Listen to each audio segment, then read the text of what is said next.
Egypt. It is a vast and ancient place, filled with history and culture. And when such cultures collide with the ones from the elite, history is made. Ptolemy II, the current ruler of these wealthy lands, finds himself besieged from all sides. Clearly, the foreign policy they've been using has only brewed trouble. A problem on the brink that could erupt at any moment. To the west, the Greek colony Cyrene has opposed our rulership, declaring straight up war upon us. Rumors even circulated about them getting help from the native tribes of Nasamones, a fierce and warlike society. To the south, the Ethiopians squabble amongst themselves, surely dragging us into the conflict too. Perhaps gains can be made there, or just a strong friendship. Worst of all is undoubtedly to the north. Antiochus has just dealt with some Galatian tribe in Anatolia. Undoubtedly a move to secure the north for his inevitable focus on the south. Us. That's 3 fronts. Not to forget these religious people of Egypt themselves can turn into our enemies too, if we are not careful. We can't afford to purge these troublemakers either. Just look at what they have built already. The lighthouse of Alexandria and the flippin' pyramids. Remarkable features. Wonders even. I want more. More remarkable structures. More wonders. No matter how far we have to travel. That is my goal. Surely this will bring immense wealth.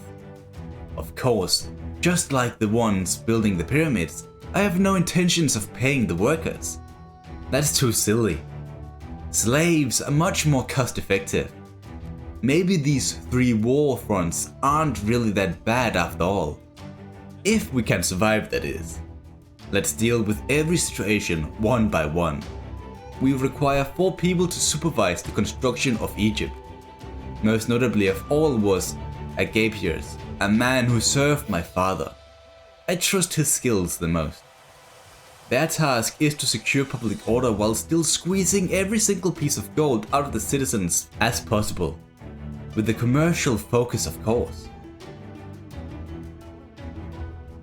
Ptolemy himself was also in need of an army fit for a pharaoh.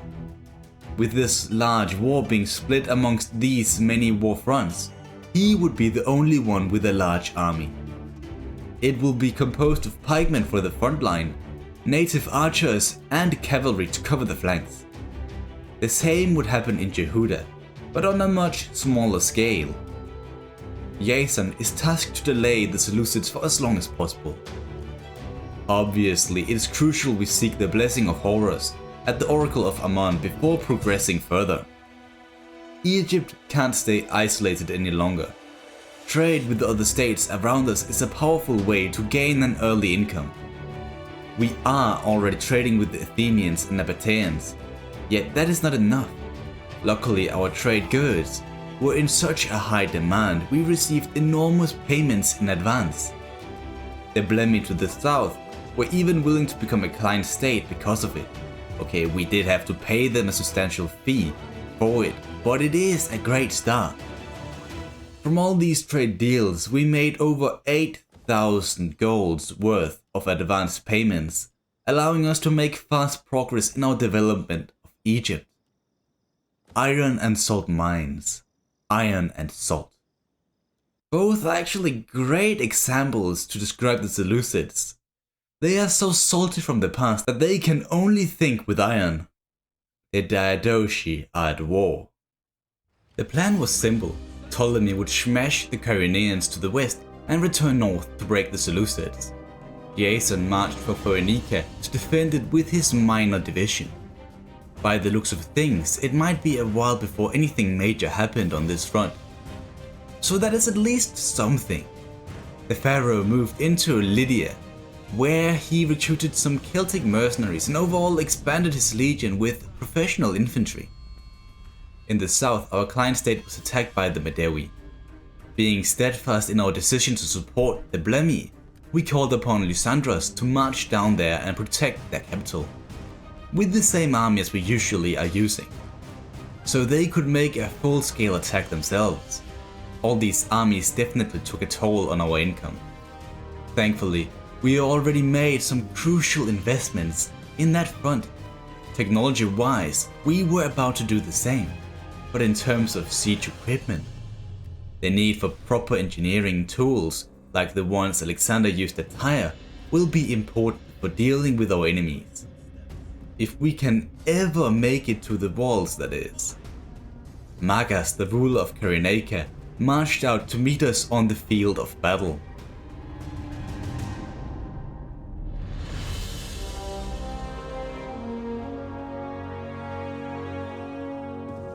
The numbers of the two armies were surprisingly similar, with a slight edge to the attackers.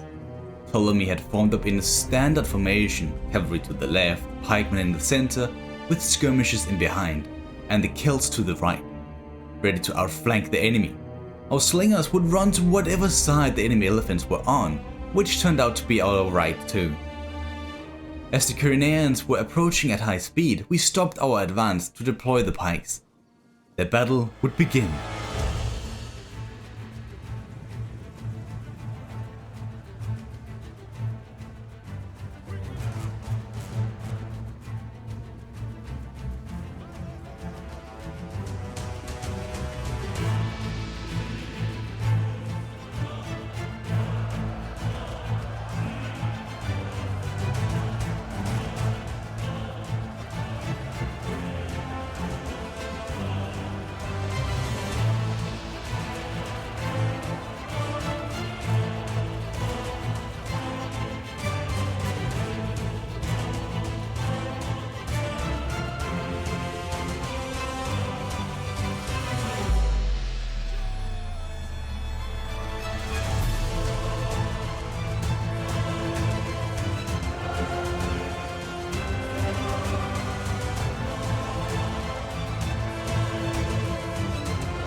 As Ptolemy and the cavalry had successfully smashed the left flank, we quickly overwhelmed the other forces. Our skirmishers focused fire on their general just standing around, tripling the numbers, scoring the first of many victories for the pharaoh.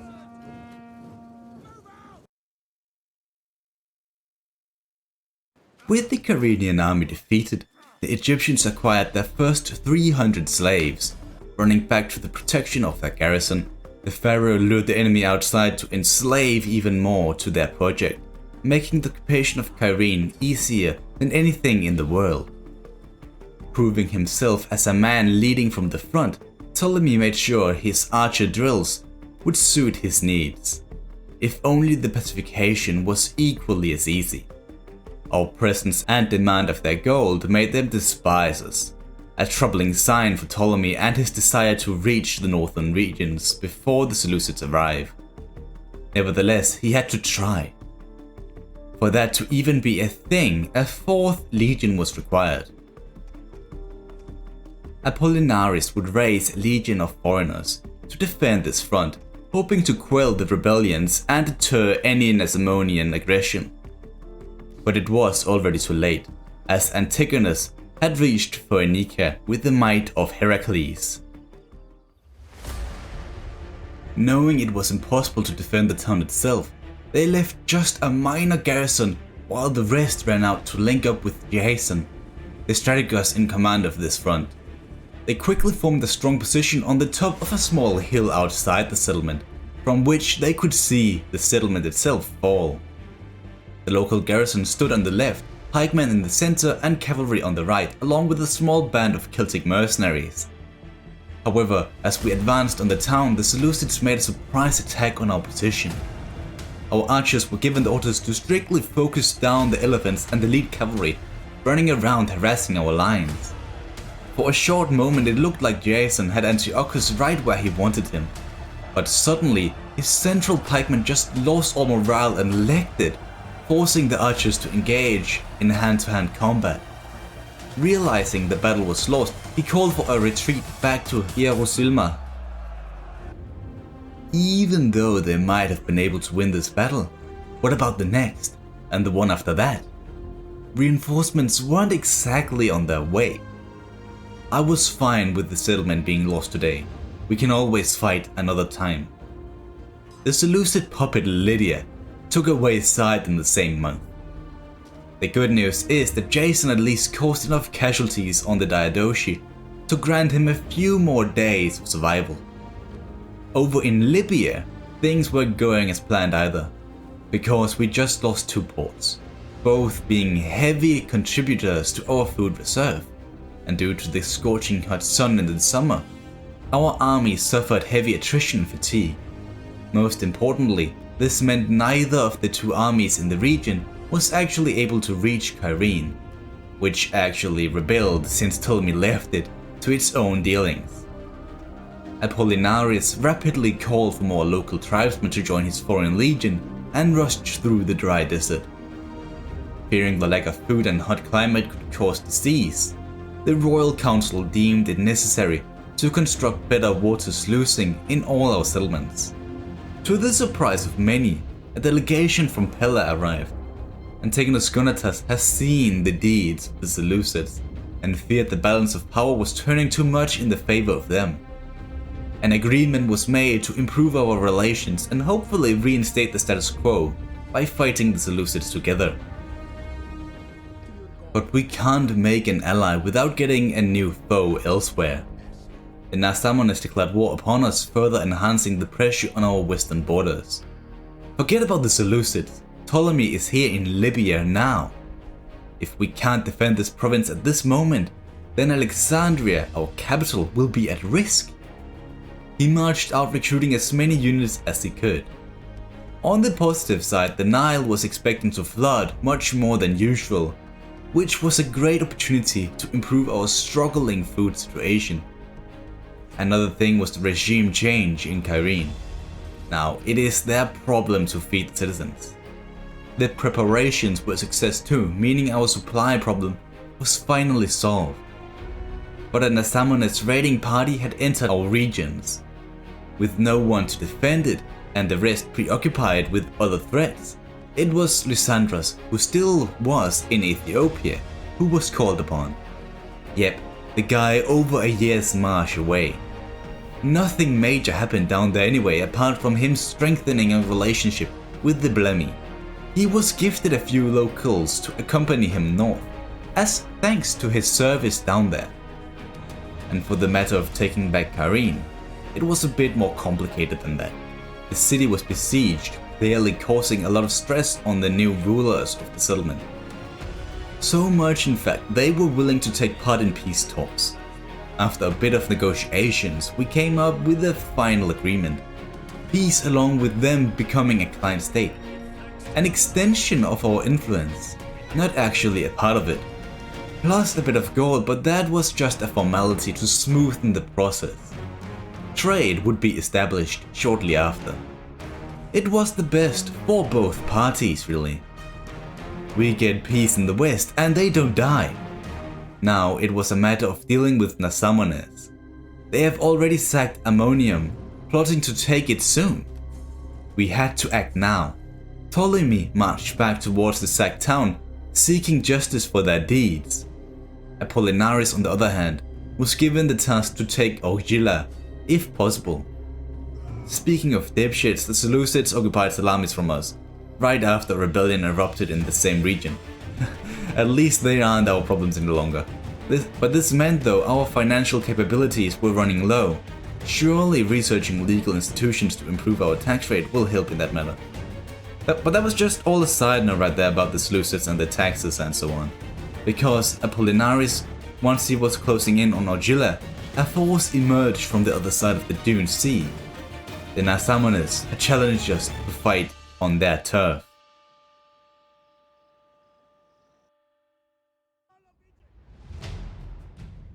It is the winter of 275 BC. Apollinaris was leading his army of inexperienced and undrilled native Libyans into Nasamones territory. While crossing the Dune Sea, he was met by a minor hostile resistance force similar to his own units.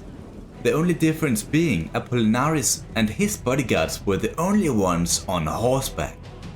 It gave him a speed advantage which he would use to outflank the enemy forces, pinned down by his own Libyan men.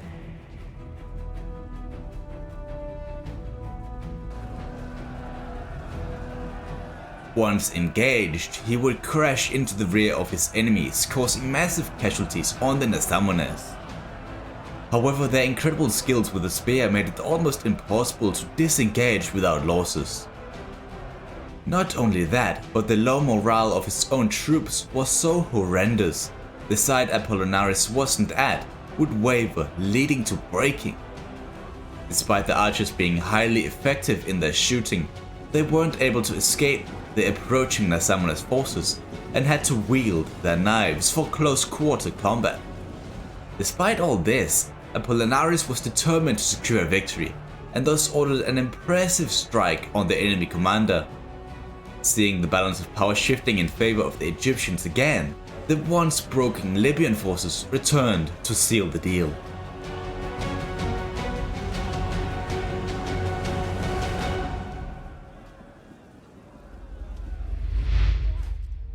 This was a close victory that somehow led to the survival of the Egyptian general. But with casualties at this level, he would just bring back any captured enemies with him back home. Unable to take his intended target in Ogila, this was considered a shameful display, something that would hurt his reputation for the rest of his life. Further inland, Ptolemy II was closing in on Ammonium, but with a local rebellion requiring his attention too, it meant that the Nasamones invaders would slip away.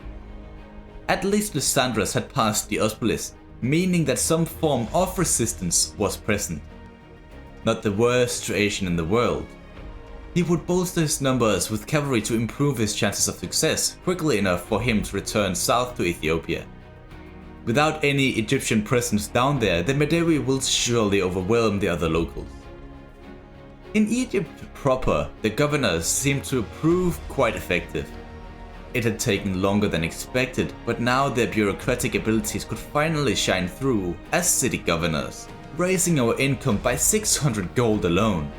An incredible improvement desperately needed by the warring nation. We could at last lower the taxes back down to normal, which was greatly appreciated by our citizens. And after some questionable embezzling by the queen, a statesman was enlisted in Phoenicia to secure public order, which had been a moderate concern ever since the Seleucids invaded. After the rebellion was silenced, Ptolemy taught his warriors how to defend from the front line and keep the peace, something he deemed they would need against the Nasamones. However, once he reached Ammonium, their massive raiding party was nowhere to be seen. Speculations went on them most likely eyeing up Memphis, but no. In reality, it was Lysandras and his reinforcing army that was their target.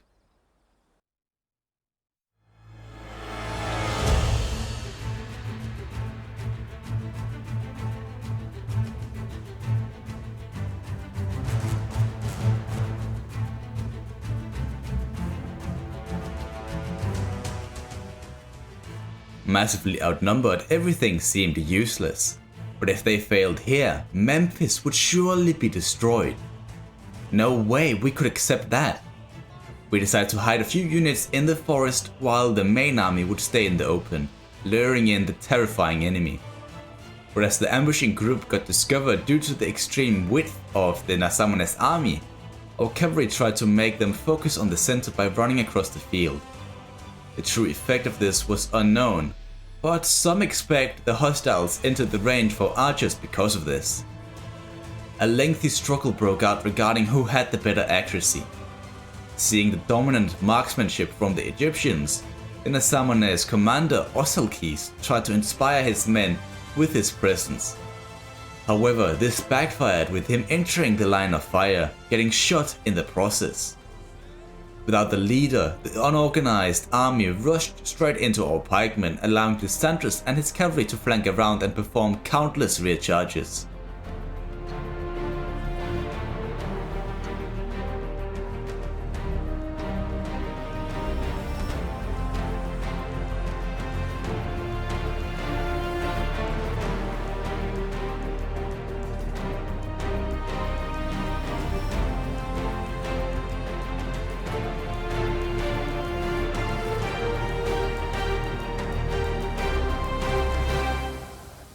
As the Egyptian cavalry dwindled away and the arrow supplies drained, the archers were needed to flank around to help encircle the enemy units.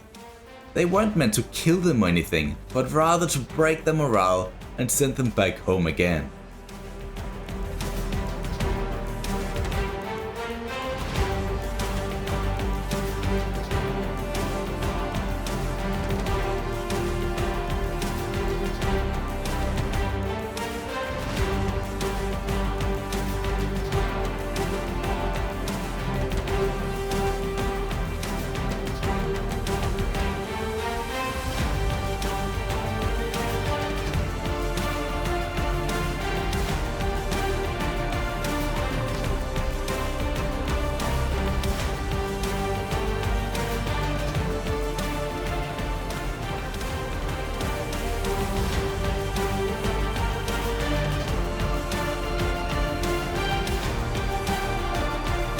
It was a lengthy battle with dozens of casualties, enough to even rival Pyrrhus himself. But the resolve and determination to defend our homeland made sure no Egyptians lost faith. The Ethiopians did, but so be it. To the surprise of many, Lysandros had pulled it off and won the day. A major morale boost for the entire country. The Nasamones might have proven to be quite a mouthful, but as an heir of Alexander, they had no idea who they were up against. There was a common agreement between the polemarchs on wiping out the hostile army. Yet with such a costly battle, Lysandros simply didn't have the numbers to perform such a task. He would seek reinforcements at Memphis. Ptolemy, however, made sure they had no possible way to escape by snatching away ammonium, a feat that allowed him to further improve his archer regiments to become some of the finest in the known world. But as the west started to quiet down, the north awoke. Jason had reported of the sons of Ares marching into Egyptian protected lands. He would have to fortify Hierosolima to the dislike of the common folk. But because of our heavy investment into appeasing this region and the exemption of taxes, they managed for now. A heavy portion of our income from that month was spent on mercenaries to bolster our power. Clearly a wise decision, as the city was besieged right after. Knowing that staying idle and waiting for the Seleucids to attack only would lead to the streets being filled with bodies, he marched out to meet them. Jason formed up in a forest near the area of which his reinforcements would approach from. Furthermore, he had already established a smaller ambush force composed of the Gallic mercenaries and some local units in a forest further south. The extra units from the town would be used to widen their line in an attempt to appear overwhelming for the Seleucids, despite it in reality being the other way around. But as Jason managed to score an early kill on the enemy elite cavalry, and with him successfully being able to pull off the ambush on the other side, he swiftly destroyed the Seleucids, including their general, most likely making Antiochus himself shiver to his core.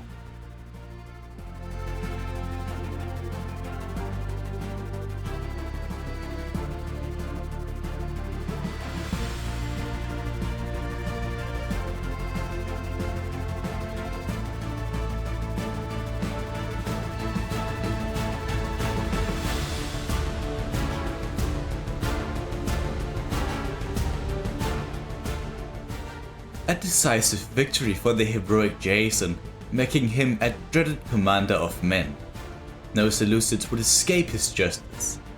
After our many defeats to Antiochus already, This was a nice change of pace, to give us more time to focus on our other fronts again. By showing God truly can bleed, the many oppressed Persian vassals rebelled.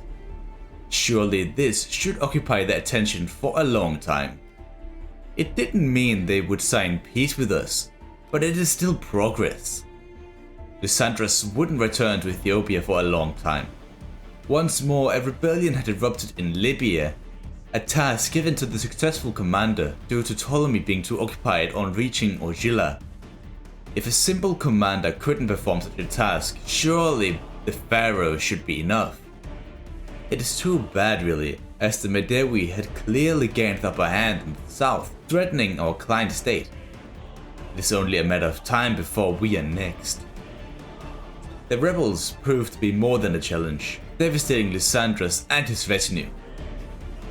Perhaps becoming a patron of the military might help him when he would increase his army size once again. Finally, having reached into Nasamones lands, Ptolemy dismantled everything they had, burning their town so it could be seen for miles. Most of the gold earned from this was spent on our industrial sector in Egypt, and by sending financial aid to the Blemi in the absence of our armies. Clearly, having misunderstood our message from the sacking of Ogygia, the Igari men, another major tribe of the desert and close friend to the Nasamones, declared war on us. Just as we thought the west was secured, war only breaks out further away from Alexandria. This just made it easier for the Nasamone remnants, who made Apollinaris the coward retreat from Ammonium, allowing it to fall once again. Having no clue of what our new foe possessed in terms of military strength, Ptolemy recruited a spy to grant some much needed knowledge and vision. After having dealt with a few more troublemakers, Lysandras returned to Alexandria, where he would muster a lot more forces for his army. Yes, the Egyptians' economy was finally strong enough to actually sustain two major armies. He deserved the honor most of all. They would see combat soon enough, because the Nasamones had continued their aggressive approach and hunted Apollinaris, who hoped running away would work once more. Expecting this to happen, the Libyan tribe had laid an ambush behind them, slaughtering the entire legion. The commander died like his reputation, in shame. Lysandras would be the one to claim revenge. Another legion would be reinstated in Memphis to take over the place of the fallen ones. Despite him being both a coward and an idiot, he was still a nobleman. Thus, we ordered the construction of a small pyramid in his honor. Our spy reported of two massive armies fielding elephants were approaching from the west. Without being able to replenish and already being in a vulnerable state, Ptolemy ordered a tactical retreat. He would also be the one to finish off the last Nasamones forces. As feared, the Medewi had wiped out the Blemi, with Axum falling not long after. Clearly, Lysandras had stayed absent for long enough. It will take time to get into position, but his presence is required down there. The void he was about to leave in Libya would be filled by Menesox and his newly mustered Greek army from Memphis. Ptolemy would stay in the northern regions of the province to deter piracy, which has rampant lately.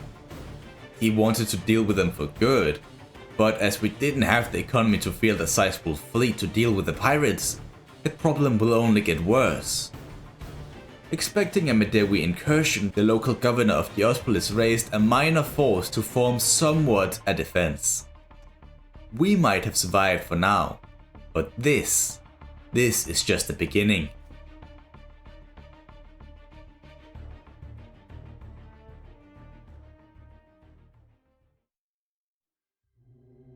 Ogygia has fallen to the Igari men. Their surprise attack and unjust war led to the death of over 500 loyal, honorable Egyptians just performing their duty as border guards. A disgrace. Libya was once again contested. This will be remembered in the new dynastic list, so no one will forget what cruelties occurred here.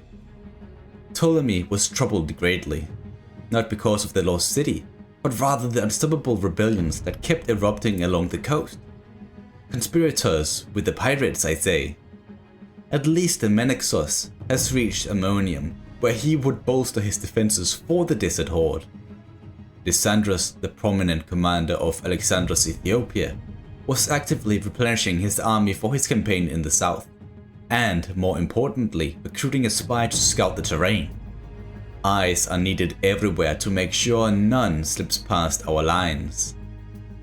To the east of that, in Arabia, our former trade partner Himyar has been eradicated by Saba, a kingdom prostituting themselves with spice and camels. If only they were willing to share their wealth with us, but no. Their inaction just makes their great dam of Marib even more lucrative. If we are to complete our goal of acquiring all the wonders in the world, it must be ours. Our Cyrenian puppet has been caught off guard. Their horse army was operating near Orgilla when the Igadimen invaded. Unable to help and with their prized walls being left unguarded, the hostile tribe had sent in yet another raiding party. With all haste, our client state rushed through the scorching sands, leaving more bodies behind than what actually made it through. Right before the pirate fleet could link up with the rebels, Ptolemy swiftly extinguished their flames with the assistance of new Libyan troops. Having mastered the drills for the bow, he began focusing on swordsmanship instead. May the warriors serving under the pharaoh be the finest to ever walk in Egypt. Once Lysandras was close to Diospolis, the local governor knew his mustered units were to better use for the glorified commander. A simple one fit with an incredibly massive pike line and bowmen to cover their back. Quite expensive to be frank, yet not expensive enough to deny us the opportunity to expand our ancient capital Alexandria. And after further legal acquiring of money, there was even enough to renovate the famed port, granting us more space for trade, fishing, and most importantly, the ability to construct proper ships.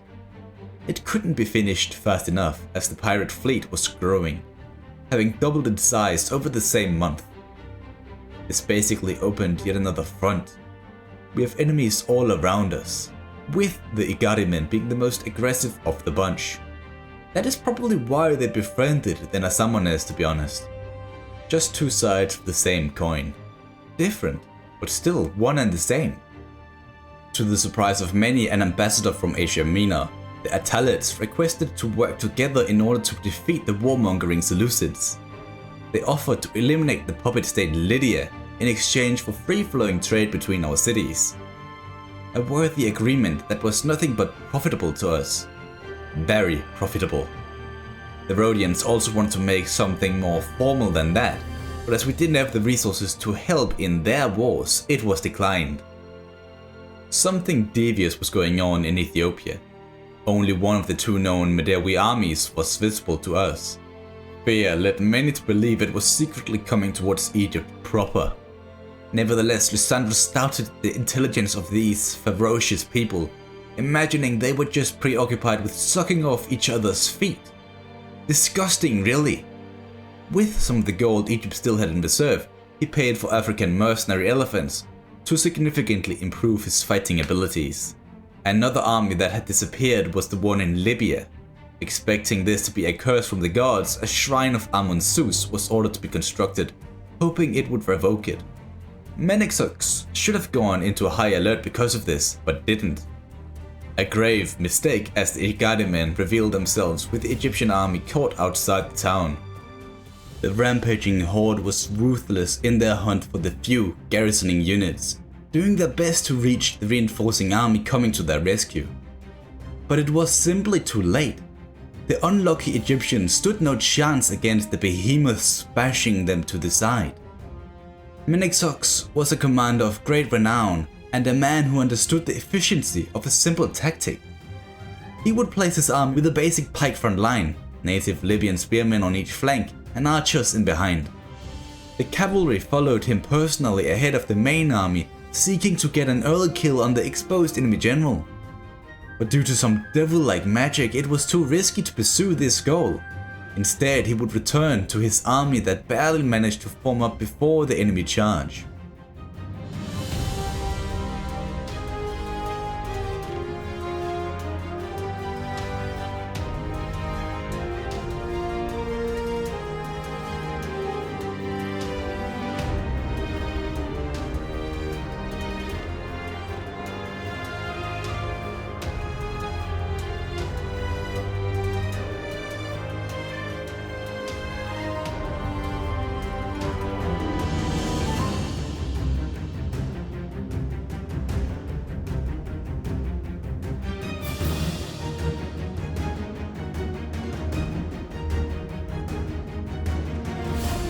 The struggle was challenging and bloody, but the most significant event actually took place away from the main battle. Menexox made a second attempt at taking down the enemy commander, only this time it was alone with his bodyguards. But right before the charge, he saw the amount of men following the enemy commander was way smaller than expected. Thinking nothing of it at first, he engaged. However, soon enough it would be revealed the enemy general had split up his private guard into 3 groups, with the other 2 being able to perform extra charges. It was truly a dark curse that had hit this troubled legion, making the commander float to be tortured by the gods. Possibly because the temple wasn't finished yet. He was the only Egyptian to get punished though, as the main army had won through sheer skill and strength. The death of another useless general meant nothing to Ptolemy, but the cost for a proper burial and the training for one to replace him was so high, we didn't have the funds to deal with the rampant piracy. The only positive on that front is that they have traveled further north, harassing the Seleucids instead of us.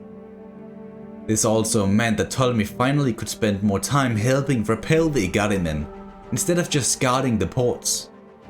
If only this happened sooner, as Cyrene was lost, leaving their last army wandering to nothingness. Angered by this loss, both armies expediently marched for their individual targets. In the south, as Lysandras was near Ptolemy's Theron, news of the lost army arrived. The known army was still located in Medewi proper, whereas the other was on its way from Axum. They will attempt to stop us. Let them try. But first, Jason had cooked up a scheme. The former Egyptian settlement Phoenicia was unguarded and preoccupied with the pirates, formerly harassing us. He would take advantage of this and make a stealthful approach to the town. And somehow it worked out. Completely caught off guard, the garrison didn't stand a chance. A decisive victory that allowed the Egyptians to liberate the town in an attempt to establish a buffer state. They were even so pleased by our play, they were willing to become a satrapy. Perhaps a foolish move, as this just painted a target on their back. This was later confirmed once Jason had returned back south to his secure walls. An excellent plan, but a short-lived one at that. Despite knowing the Medewi tried to pinch Lysandras and his army, he didn't care. Why should he? If they are to attack him anyway, the town itself will just improve his defenses. It was occupied and looted in an attempt to discourage a Medewi counterattack. This unexpected flow of wealth also gave the proud commander a new, previously unheard of approach. Outmanned 2-1, he would need special forces to help in his campaign. Agents to convert the culture to Hellenic ways, and more importantly, heroes, who some believe to be demigods, who can go on a special mission to disrupt the Medewi movement. But it would take time for them to be ready, allowing the southernmost Medewi army to strike at Lysandras.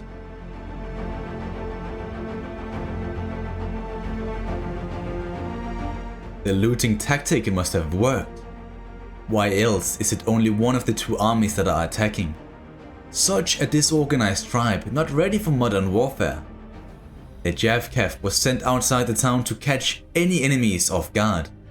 Initially, every single street was blocked by pikemen, but as we realized where the Medewi approached us from, we just focused on that area instead.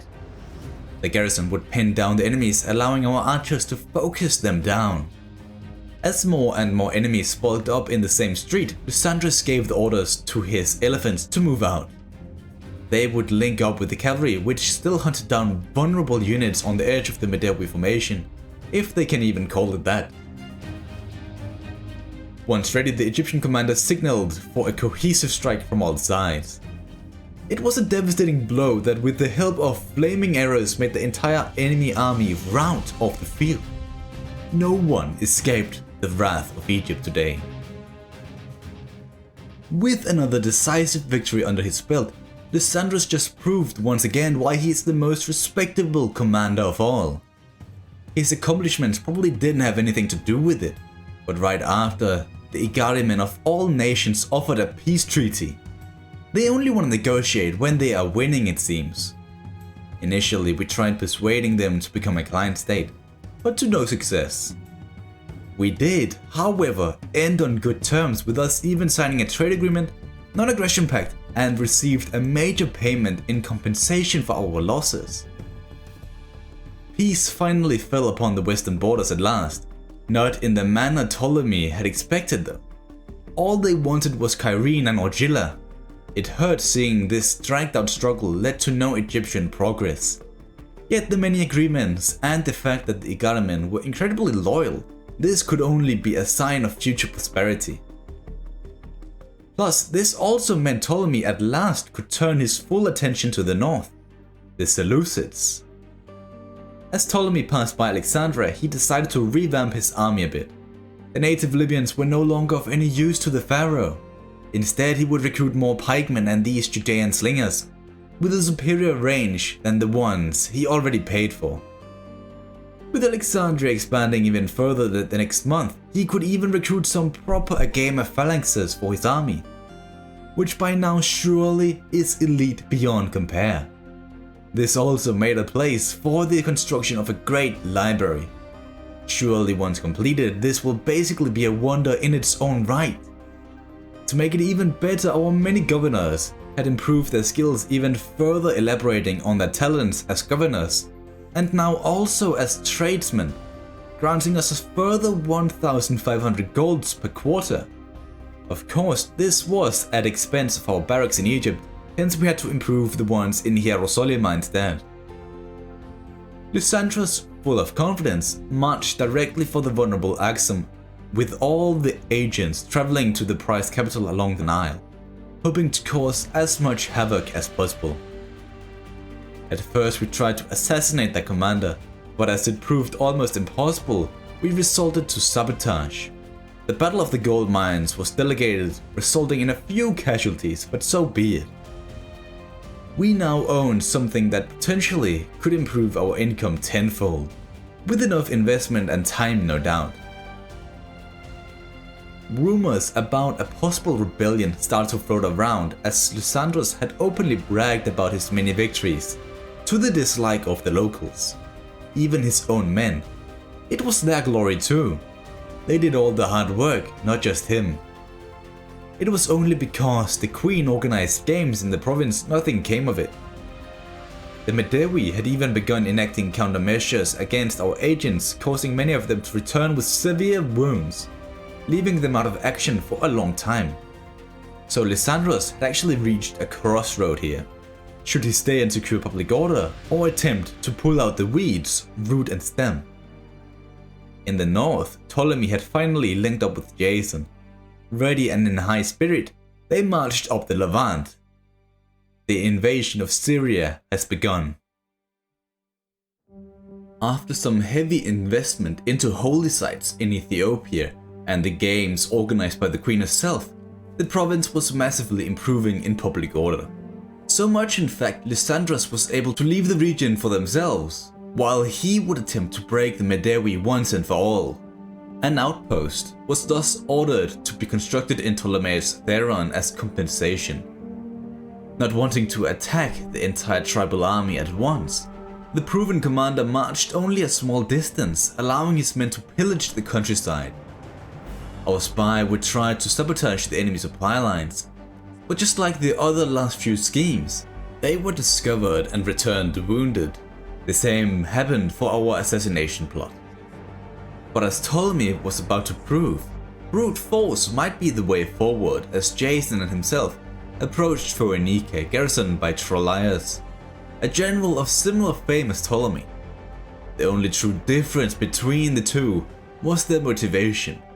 Where the Seleucid commander only was working for money, Ptolemy attacked in an act of justice for this ruthless aggression shown by the Seleucids during this war.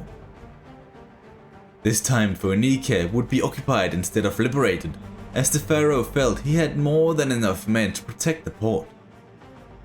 It even possessed a grain supply, making an invasion deeper into Syrian lands possible. The original plan was just to recapture the two lost Egyptian settlements, but this changed everything. During the battle, Jason proved himself to be a worthy leader of men, granting him legalization for a larger army. You know, pikes, slingers, stuff like that. Lysandras, however, was rather confident in his situation, but I doubt he expected what happened next. Almost 7,000 native Ethiopians approached along the road. With some of his men still out foraging, this was a troubling situation. Not willing to lose prestige and run, he took up the challenge.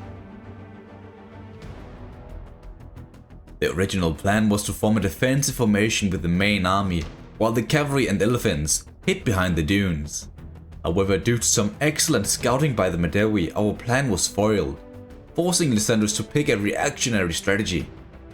Clearly knowing the elephants better than us, the natives used their spears efficiently to take down our largest units. A major blow, even further pressuring the Egyptian commander.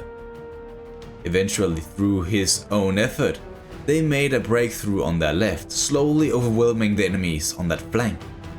But due to the high pressure from throughout this battle on the pikemen, many started to waver and even break. So close to winning, and yet still so far. Knowing the battle was lost, he blew the horns and ordered a full-on retreat. Sadly, this was a battle he couldn't escape the consequences of. The Medewi kept up the pursuit, eventually executing Lysandras. As the Egyptian general had humiliated the Medewi on several occasions, no one believed the official statement of him getting a clean death. A tragedy. Without a single army in the south, and not wanting to lose their progress once more, diplomats were sent to the Ethiopian tribe in hopes of finding a peaceful solution. Surprisingly, they were actually willing to accept payment for standing down. An expensive endeavor, but one well worth every penny so long it gives us time to re-establish a new army in the south again. A task that would be granted to the son of the pharaoh, Ptolemy III. And no, he wasn't just given the position because of his legacy, but rather his brilliant mind for tactics and humility, which was the downfall of his predecessor. Oh, and just to avoid any confusion, we'll say the pharaoh is the only one who we will refer to as Ptolemy, while the son instead will be called Junior. Got it? Great. To the north, the invasion of Syria was about to enter a new phase. Taking a cautionary approach, Ptolemy discreetly reached the crossroads. He could either take the direct road to the Seleucid capital, but as it was so deep into enemy territory, he and Jason set their eyes on Demetrius instead. A fine settlement with massive walls that could give us a perfect base of operations. No army seemed to be present, highly unusual for a nation of this stature to have such a weak defensive perimeter. Maybe it was their talents to the north who was keeping them occupied. They have made great progress so far, so I wouldn't put it behind them. Jason took charge of the siege, constructing light siege towers aplenty, while Ptolemy established a fortification right behind that. Back home, apart from the library itself, which was under construction, the Temple of Memphis would be dedicated to Hathor Mat, to celebrate joy, love, truth and justice. Not to forget wealth, which in time would pay for the massive fleet under construction at our wharves. They are gonna be crucial if we are to take back Cyprus. because at the moment this is where the Seleucids stocked their fleet, which granted them easy access to our grain supply in Phoenicia. To our luck, the few heroic sailors in the port were so brilliant they easily broke the first wave with 2 quick rammings on each ship.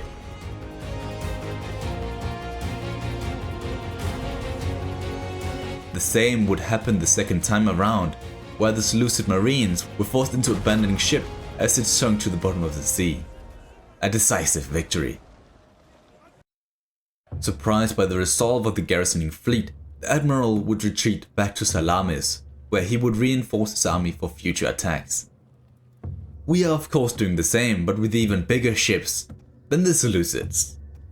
During his march south, Junior decided not to waste too many Egyptian lives, instead also seeking aid from the citizens of our former client state, the Blemi. Their archers are both skilled and familiar with the land and its harsh environments. If the Medewi are to attack again, and I'm certain they will, we need their support once again. We would also build 2 shrines, one in honor of Athena and another for Horus and Apollon. The good news is our many agents have recovered from their wounds, allowing us to keep a close eye on the Medewi movement. They won't be able to surprise us anymore. Attrition was a minor problem during the siege of Demetrius, for both armies actually, as the harsh summer brought severe burns and our men to overheat in their heavy armor. If we stayed like this, our army would disperse before the invasion had begun. Thus, Jason ordered a rushed attack on the walls. It all happened so fast the enemy garrison didn't get to react. A slaughter. For the city to become the backbone of our invasion, we will need assistance from the Persian locals. Where the Seleucids saw them as inferiors, we will make them our equals, letting them fight side by side with our phalanxes. After a quick look around, Ptolemy realized Europus, one of the border towns of the Tigris, was undefended too. Seeing this as a great opportunity, the pharaoh used his momentum and struck. Suffering no more than 12 casualties just proved the excellence of this brilliant force mustered for this war. The town was occupied, giving us a great defensive position. From here, we can basically tunnel through any Seleucid armies. It must be the temple of Athena that gave us clarity or something, but Ptolemy realized he didn't have the manpower to take all of the Seleucid Empire, and would thus settle this dispute once Antiochus and his band of thugs were pushed to the other side of the river. If we can even accomplish that, that is. We should be able to, right? Like so far they've shown no signs of resistance. This is all too easy. Our improved relations with the government seem to have pleased the Carthaginian trade empire to the west of us. Where they once appeared to be a future threat, now all they want is to trade for our gold and glassware. Now they should be a powerful ally for the future compared to the minor Rhodians. We also established trade with the newly independent city-state from our former settlement side. May their civilization thrive under new leadership. All this gold we in turn offered as a gift to our eastern neighbor, Nabatea, in an attempt to improve relations with them too. Avoiding a conflict with them is crucial for our already struggling empire. And this is not an understatement, as the Seleucid fleet returned for vengeance, this time with more success than before. Seeing a Rhodian transport was on its way, the still improving navy was forced to leave port if Phoenicia is to return back to Egyptian control and not under the Rhodians. They would wait at the edge of our naval range for a few extra reinforcements before they make their move. Ptolemy could have sent Jason to their rescue, but as the pharaoh was determined to keep pushing, that wasn't considered an option. Instead, Jason should take point at Europus, while Ptolemy himself marched for Apamea and inevitably Antioch. It seems like we've hit their food supply. We aren't in direct food crisis any longer like we've been in the past, but this will surely help avoid that to ever happen again. Oh, and if you wondered where most of our gold is going at the moment, All I can say really is Junior has this crazy idea about these Meroan spearmen being decent warriors. Personally, I just think it was part of a bargain to get access to these elephants, but that is his decision. The fleet itself required a lot of our income too, maintenance and such. All worth it so long they can keep our coast clear of pirates and Seleucid scum. Being the ever-opportunistic schemer that he was, Jason saw an opportunity to disrupt the Seleucid production in Mesopotamia. Not only did he abandon his post for this, but also disregarded Ptolemy's plan of only occupying towns west of the Tigris. At first it might have been foolish and reckless, but this actually granted us some much needed intel that explained much of our so far easy conquest. It turns out that since the start of our invasion, the Seleucids were on their own campaign in Armenia, having pretty much reduced the once powerful nation to rubble. A terrifying sight to see, knowing this could have been Egypt too, if not for the many heroic victories by the hand of Jason. After hearing of this, Ptolemy immediately besieged the Seleucid capital Antioch, a clear mistake as this only angered our age-old enemy. The Medewi declared war on us again as expected. Being more prepared than last time, the heir of Egypt ordered the assassination of their most important general, making sure they wouldn't be able to use their past experience against us. This allowed Junior to approach the city more easily. Our fleet, now adopting the name Achilles, continued to frighten the enemy ships, allowing them to form a blockade around Salamis. Soon it will be ours. But as I said, the siege of Antioch angered our enemy, and I didn't mean the Medewi or a few ships, but Antiochus himself, along with all the armies from the Armenian campaign. All of them were on their way with his son Antiochus II approaching from the south. Well aware Mygdonia was impossible to defend, Jason saw no other option but to retreat back to Europus. But not before engaging the son of the Seleucid emperor first. There was a clear difference between the arms of the Seleucids compared to the many tribal civilizations we fought in the past. Antiochus II had brought ballistae to the field, forcing Jason to abandon the high ground on which he had deployed upon. Up front, he placed his reliable pikemen with newly recruited Persian spearmen on each flank. The other Persian cavalry, which he acquired just before the battle, would be placed on the left. The rest would act as reserves. The Persians made an attempt to seize the Seleucids from firing at us by charging, but as they got closer, the other diadochi reacted by sending their own cavalry after us. However, after performing a feint retreat, we smashed them from multiple directions. This instigated the rest of the fight that was about to ensue.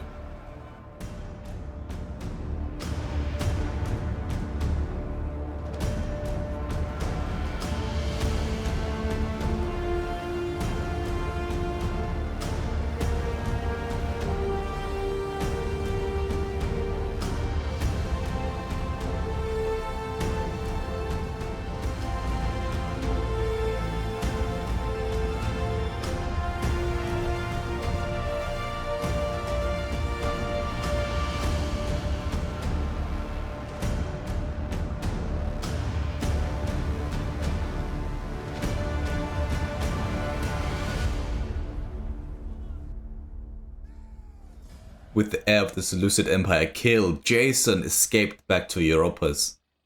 As expected, Mygdonia fell the month after. But not only that, an army known as the Gods of War, led by Archelaus, came to the rescue of Antioch. Realizing the danger Ptolemy was in, the siege was lifted with him fleeing back to Demetria. Now the true challenge began. The conflict in Syria has entered a new phase. Reinforcements are crucial but sparse at the moment. Junior and his Ethiopian levies might be able to help if they can defeat the children of the sun, who marched out to face him on the field.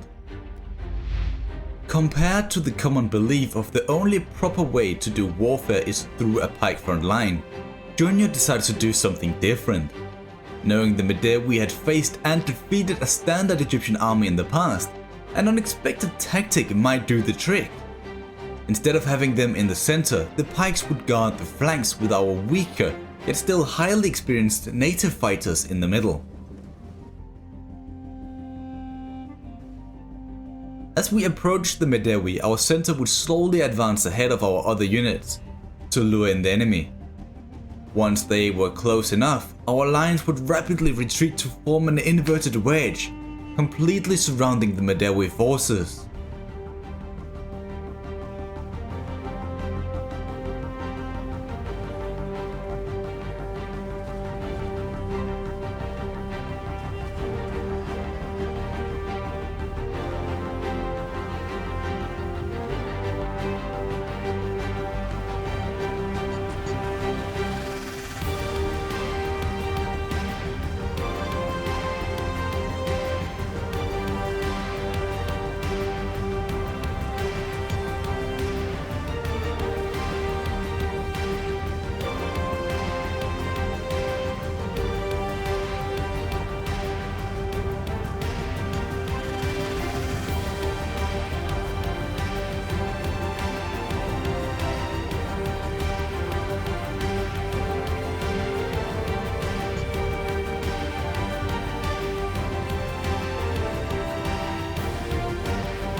With this epic show of divine power, the Medewi commanders fled back to their capital in fear of what the heir of Egypt might do to them next.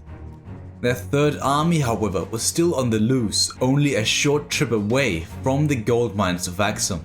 Our agents made a desperate attempt to slow them down, but was unsuccessful. Yet if Junior could seize their field rations supplied by their capital, we might be able to slow them down for good. All it truly required was a few rather tedious days where our native cavalry would hunt down their skirmishers, carving a direct route to the Medewi fortress along the Nile. I'm not gonna lie to you, we slaughtered half of the population purely out of spite and vengeance for what they did to the promised general Lysandras. May his memory forever be remembered by the pyres lit in the streets of our enemies. During this decisive war strategy, he proved he was a skilled tactician with a keen eye for ambushing. All the gold received from this siege was instantaneously invested into developing the Temple of Hathor-Mat and the trade port in Myos Hormuz. Now, all that remained was to deal with the guerrillas stealing supplies from the locals to supply themselves. However, after being thrown into disarray by Alexandra's Ethiopia, all we really had to do to end the war was assassinate the last few leaders still determined to continue the war. A task our heroes easily dealt with, bringing peace to this war-torn province for good. In the north though, the situation looked more dire than ever before. With almost 3 full legions near Mygdonia and another in Antioch, Jason and Ptolemy immediately retreated back to their already occupied surroundings. Jason even went as far to recruit more men. Thankfully, the muster field in Demetrius is almost complete. That way they can at least get some form of reinforcements. Because as it turns out, Junior might not reach Syria after all. Utterly unprovoked and without cause, the Igarimen betrayed us. We will never trust barbarian scum like them ever again. On the positive side, we have actually assured complete control over 3 provinces, granting us a major unexpected flow of wealth. A bit surreal really, but it did come with a bad omen in regard of the high priestess intending to introduce a temple tax. Obviously not believing the gods were greedy enough to demand charges for being worshipped, we stopped her. A clear mistake once again, as the gods punished us not long after, enforcing the temple tax. In Libya, our spy had already found the first enemy army on its way towards Ammonium. We couldn't disrupt their supplies, so Irenaeus, the new guardian of the western provinces, marched to their rescue, immediately recruiting more locals to honor their pledges to defend their homeland. A feat that caused a lot of unrest. As always, it was dealt with by organizing national games like we've done in the past. But as he couldn't actually stay inside the town, the commander decided to disguise his army just outside, hoping to perform a surprise attack on the Igari men. As the fog of war shrouded the eastern banks of the Tigris, tension rose drastically. It created a constant fear of potentially being besieged by the 3 known Seleucid armies roaming in that region. Perhaps they're going north to retake their livestock farms in Chersonesos. Maybe doubling back to approach through Nabatean lands and hit us from the south. There are endless possibilities, none of them good. Archelaus and his gods of war army that broke the siege of Antioch was gone. Fearing they hit close to the crossroads between Phoenicia and Demetrius, Ptolemy marched out to discover the truth. But as he quickly realized, nothing was here. Fear of it all being a massive scheme to lure the pharaoh out into the open fell upon him. Through paranoia, a fortification was established, which possibly was exactly what he needed to discourage an enemy ambush. To sustain what seems to become a long war, and as a way to further militarize Demetrius, a supply pit was constructed, making us less dependent on Phoenicia with a dignitary to supervise everything. With the Igari men at our throats once more, thoughts about the Carthaginian traders abandoning us was a major concern. Thus we offered them a non-aggression pact, a deal which they accepted knowing us Greeks are a reliable folk. But regarding our war effort against the Seleucids, we wanted to open up a second front, hoping to divide the armies. Without much trouble, a defensive alliance along with a major payment of gold was agreed upon, together with the Atropatgan, the first official alliance for Egypt. A major deterrent for any other nations with devious ideas to attack us. This extra gold we had received was actually spent on pirate mercenaries to assist our navy in preparations for an amphibious assault. Their salaries were rather high, meaning sacrifices had to be made elsewhere, Junius's elephants among others. During a short patrol by Jason close to the main bridge across the Tigris, he spotted the enemy in reality were far closer than feared, being practically face to face. The Egyptian commander immediately raised the alarm, building blockades all around Europos. But if they are to attack us, let's show them what happens to the ones making raids on our town. As the lighthouse signaled the approach of our fleet, our men just improved their morale. Surely it was lit by someone cheering our return home. What a sight it must have been.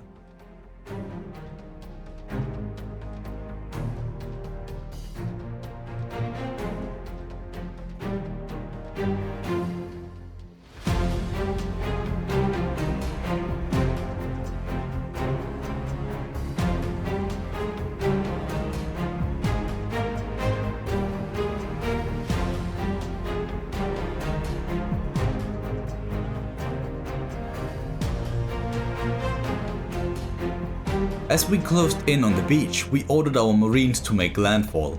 In principle, our plan was to overwhelm the garrison with our superior speed and vision. Chaos would ensue.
With Cyprus firmly under Egyptian influence once again, the seas were all but secured. The only true threat could be another pirate uprising, yet I have high expectations of our fleet being able to take them down. This port itself demanded a huge amount of our national food supply, meaning minor reworks of the settlement had to take place. And what is next for the fleet, you might ask? Well, as we all probably know, the Agarimen stole Cyrene a long time ago. A fitting target for Achilles and their formidable marines with strong helmsmen. The hiding scheme used by Alexander's Libya had paid off. The Agarimen had foolishly besieged Ammonium, allowing our legion to cut off their escape with a balanced stance. It was at the expense of many great warriors, forcing the commander to order military conscriptions. It couldn't go fast enough as our spy unraveled the location of two equally strong armies on their way along the same road. Fortunately, the garrison in Cyrene was rather underwhelming compared to our last few encounters, meaning with enough ships, our fleet might be able to take it by force.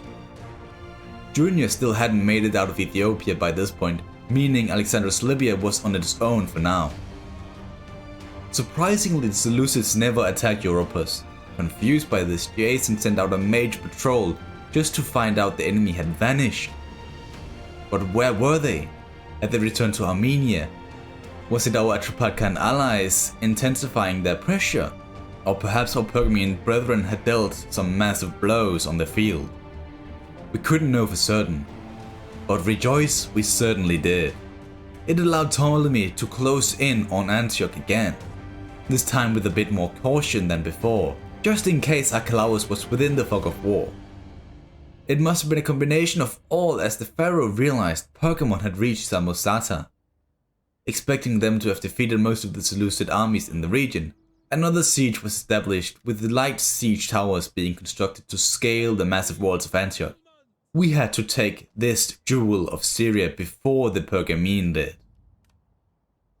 Jason also saw this as a sign of weakness from the Seleucids, ordering his entire army across the Tigris in an attempt to liberate Macedonia.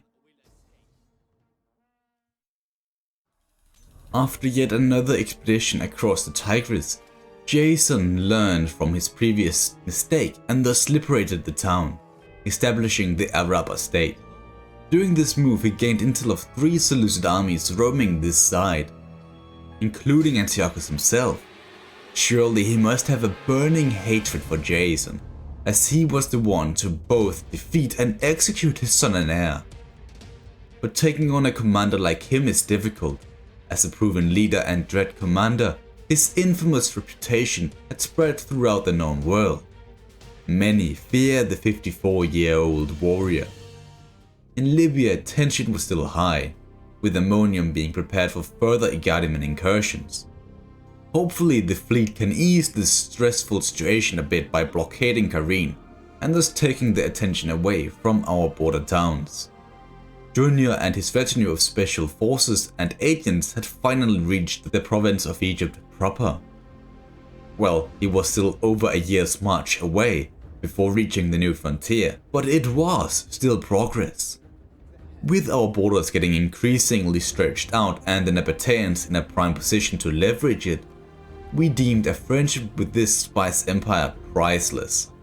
Truly, we almost spent 10,000 gold worth of bribes on just making them concur to a non-aggression pact. Crazy, really. Apparently, the vulnerable position of Jason was a great opportunity the Seleucid Basilius couldn't waste. However, being the coward that he now was, he sent one of his lackeys to do his dirty work, a veteran of their Armenian campaign.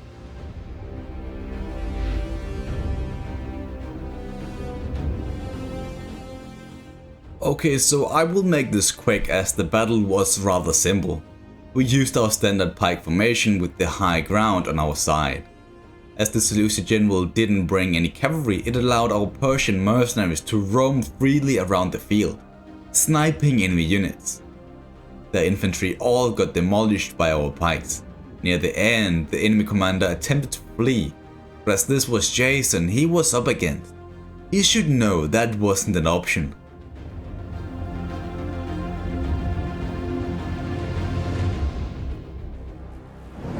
With yet another decisive victory over the Seleucids by the hands of Jason, Antiochus must be shaken in his boots being so close to him. Back south in Libya, another invasion force was repelled by our proud defenders. This allowed us to focus on more economic matters such as trade and acquiring new military reforms like the Thorios, a flexible unit type that can help us cope with fast-moving enemies, such as the desert tribes in the south and the independent states of Anatolia.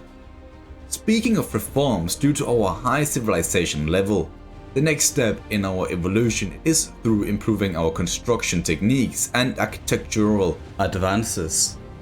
A process that will go twice as fast once our great library in Alexandria is complete. While Junior passed the Ospolis, he saw it fitting to expand its undeveloped lands. At first, he wanted to build more farms to satisfy our needs, but quickly got convinced to seek the blessing of the gods instead. His father, however, was a bit more pragmatic with his city management, as he stood outside the Seleucid capital with 4 newly constructed siege towers.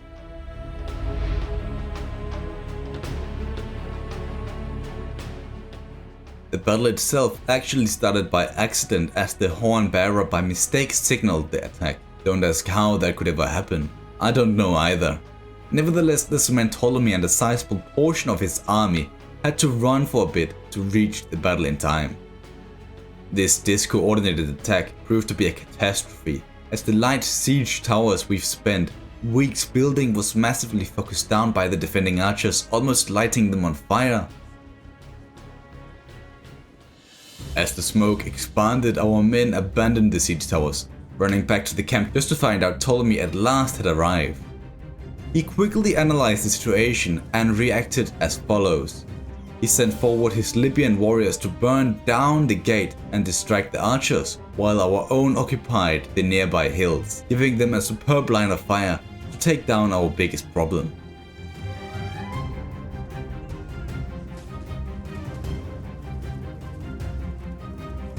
This was a huge success, which gave our towers and ladders a clear passage to the enemy walls.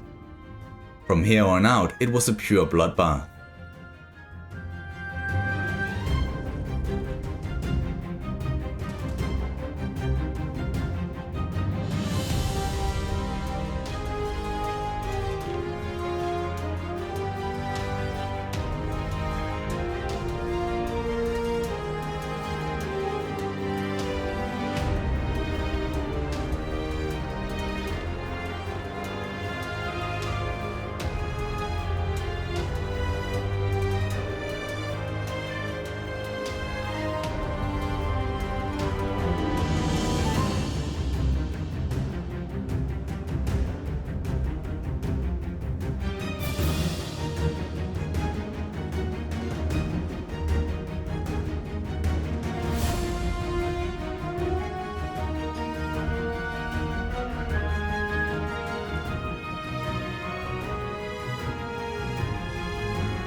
As the battle on the walls turned out to be a larger struggle than expected, Ptolemy had an idea. Instead of taking the enemies head on, he would rather order 2 of his elite pike units to the least defended points of the walls and make them reach the streets, from where their larger pikes will dominate the field. With most of the defending forces either routed or dead, Ptolemy could freely march into Antioch. The Seleucid capital is ours. Hoping to establish some form of peace after this siege, the pharaoh only ordered a simple occupation to the dislike of his army and the men who spilled blood capturing this prize. The region itself was also incredibly disobedient to Egyptian rule for obvious reasons. Stationing the army outside didn't work. Exempting them from taxes was impossible too due to the extreme amount of food this province supplied to the rest of our kingdom. So instead we lowered our overall tax rate throughout the entire nation. It would hurt for quite a bit, but it is nothing too major.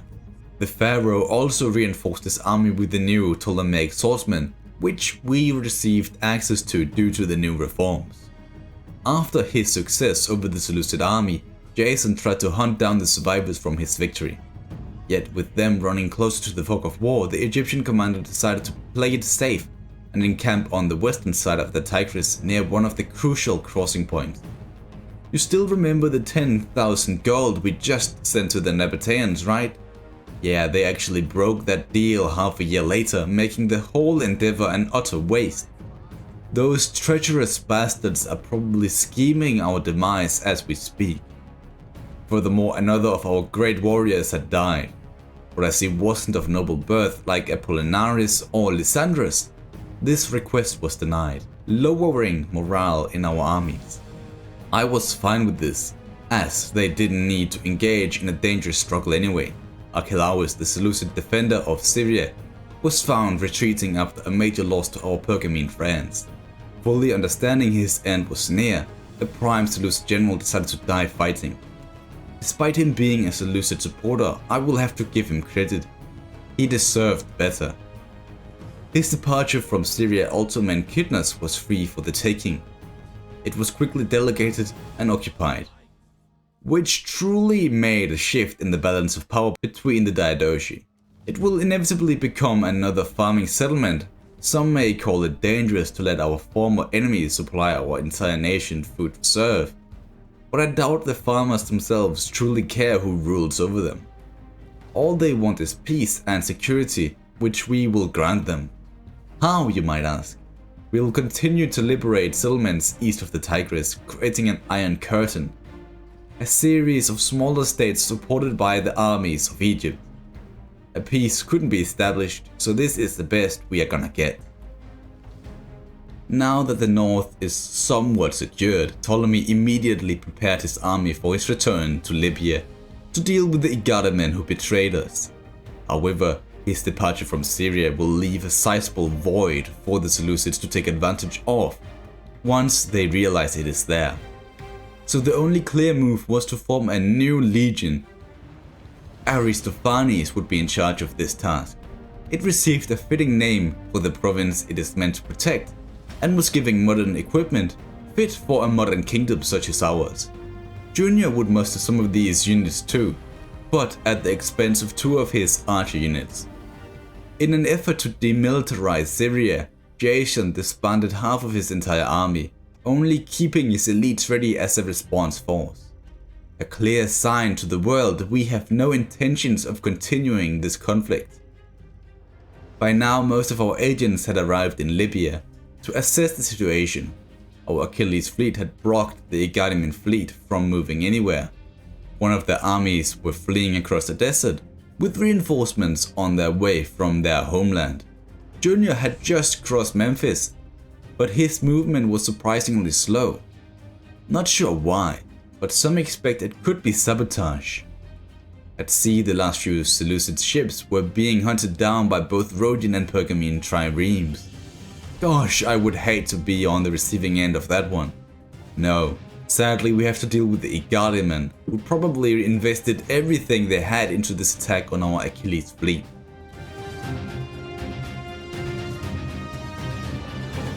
The weather was harsh and dangerous, a bad omen from the gods. Our fleet was massively outnumbered, with enemies approaching from all sides. Our only hope was to take down the transports in front of us fast enough to turn around and fend off the others, but as their ships were surprisingly speedy, we had to send 3 minor ships of our own to slow them down. A desperate play that only led to the death of the ones involved. Our main group had taken down several transports already. Still, with ours getting bogged down, the Igadamen could just jump onto our ships. We smashed as many as we could before that became a reality. But as our minor distraction force was demolished, the Egyptian admiral called for a retreat. The Igadamen had broken our blockade.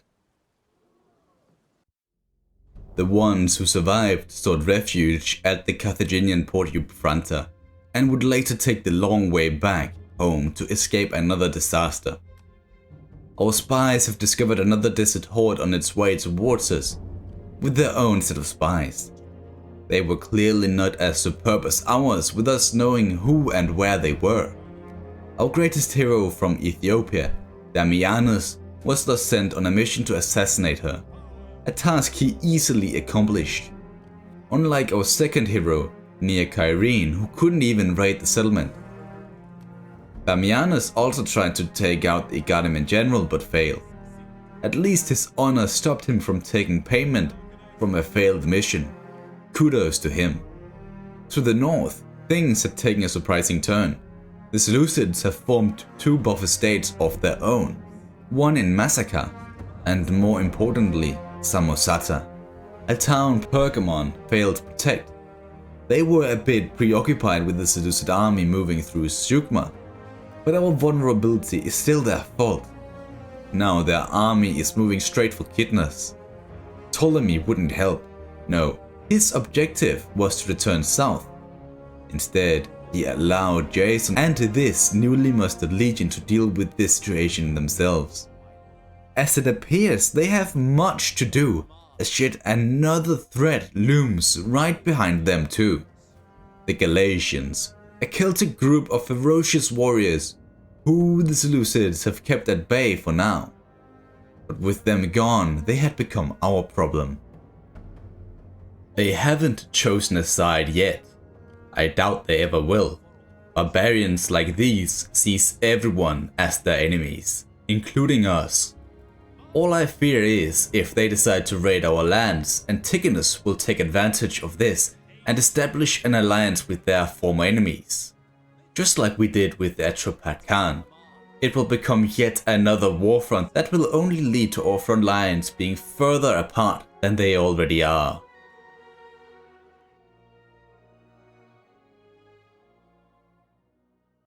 Conflict. The Seleucid puppet Haik has marched into Syria. Only a smaller band of inexperienced recruits led by Aristophanes stood in their way.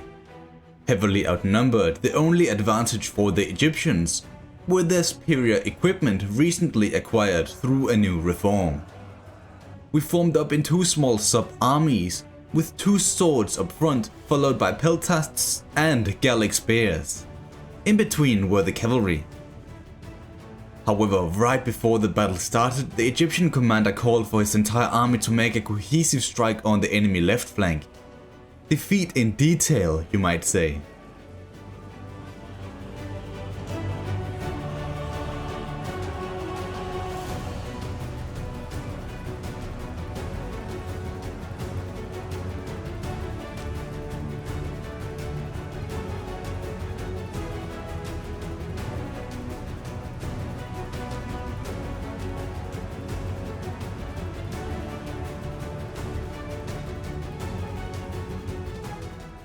Our peltasts would use their speed and flexibility to find small pockets from which to fire into the enemy flanks.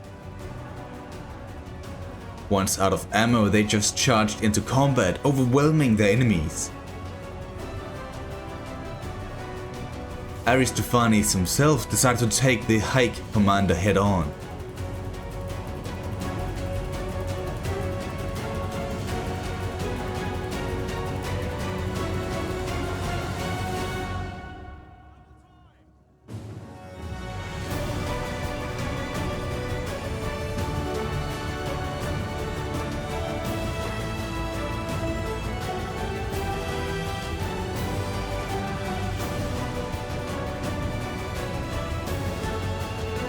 Thanks to the support of his cavalry companions, this resulted in the death of their leader, causing the enemy units harassed by our peltasts to waver and eventually rout off the field. This basically turned the numbers in our favor, leading to an Egyptian victory. With this incursion repelled, Aristophanes proved the pharaoh was right to trust him in the defense of Syria. But his watch is just beginning. Northeast of Kidnas, the Galatian invaders took advantage of a fading Seleucid nation, allowing them to grow in power. If we are to secure this agricultural sector of ours, we will need the protection of Isis, the goddess of magic and nature. Jason returned to the Demetrius stronghold, while Alexander's Syria kept the peace, as a frontier garrison.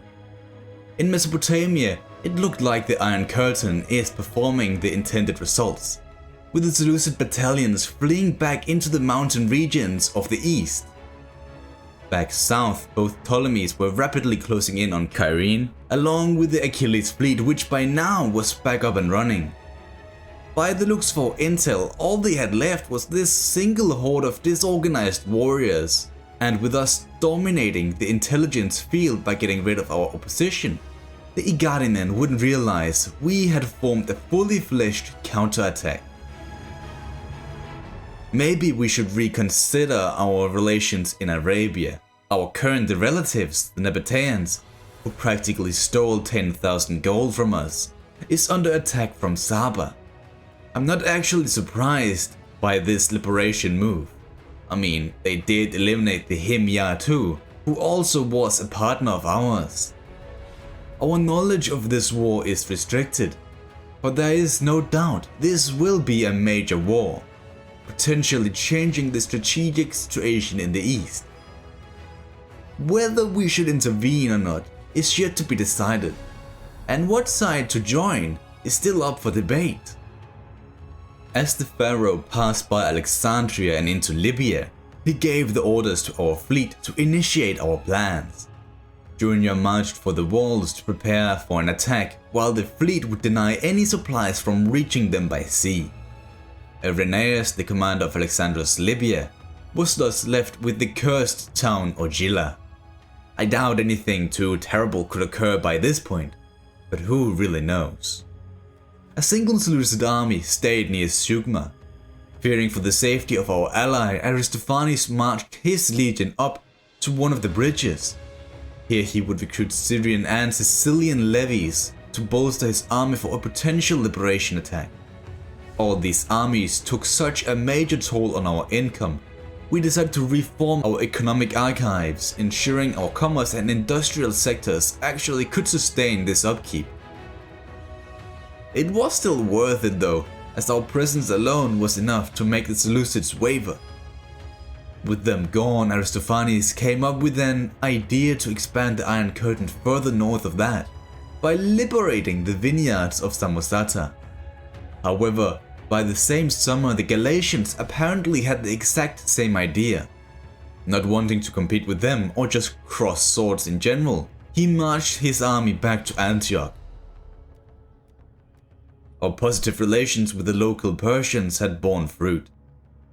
Pleased with the security we gave them, they offered their elephant techniques and tactics, an exceptional gift Jason immediately accepted. At Cyrene, our improved fleet smashed their inferior attempts at breaking our blockade. They did repel our siege though, but it was never our intent for Junior to attack alone. Rather, he was just gonna wait for his father to arrive so they together could crush these warmongering bastards. But there wouldn't be a siege this time. As the Igadimen heard of us taking Ogila, the Carthaginians straight up demanded us to cease our conflict and find peace. If only they knew the only way to reach peace is through one final battle. A conflict at this scale is too massive for the feeble eye. Instead, we will take a tactical point of view on this one. Ptolemy used his pike corps to pin down the enemy. The Ethiopian cavalry from Junior's army joined in at swift speed by hitting the enemy skirmishers from behind. Basically, the two Ptolemies slaughtered the first army while the second one hadn't even established a formation yet. Together they won this battle, hunting down any broken units like father and son.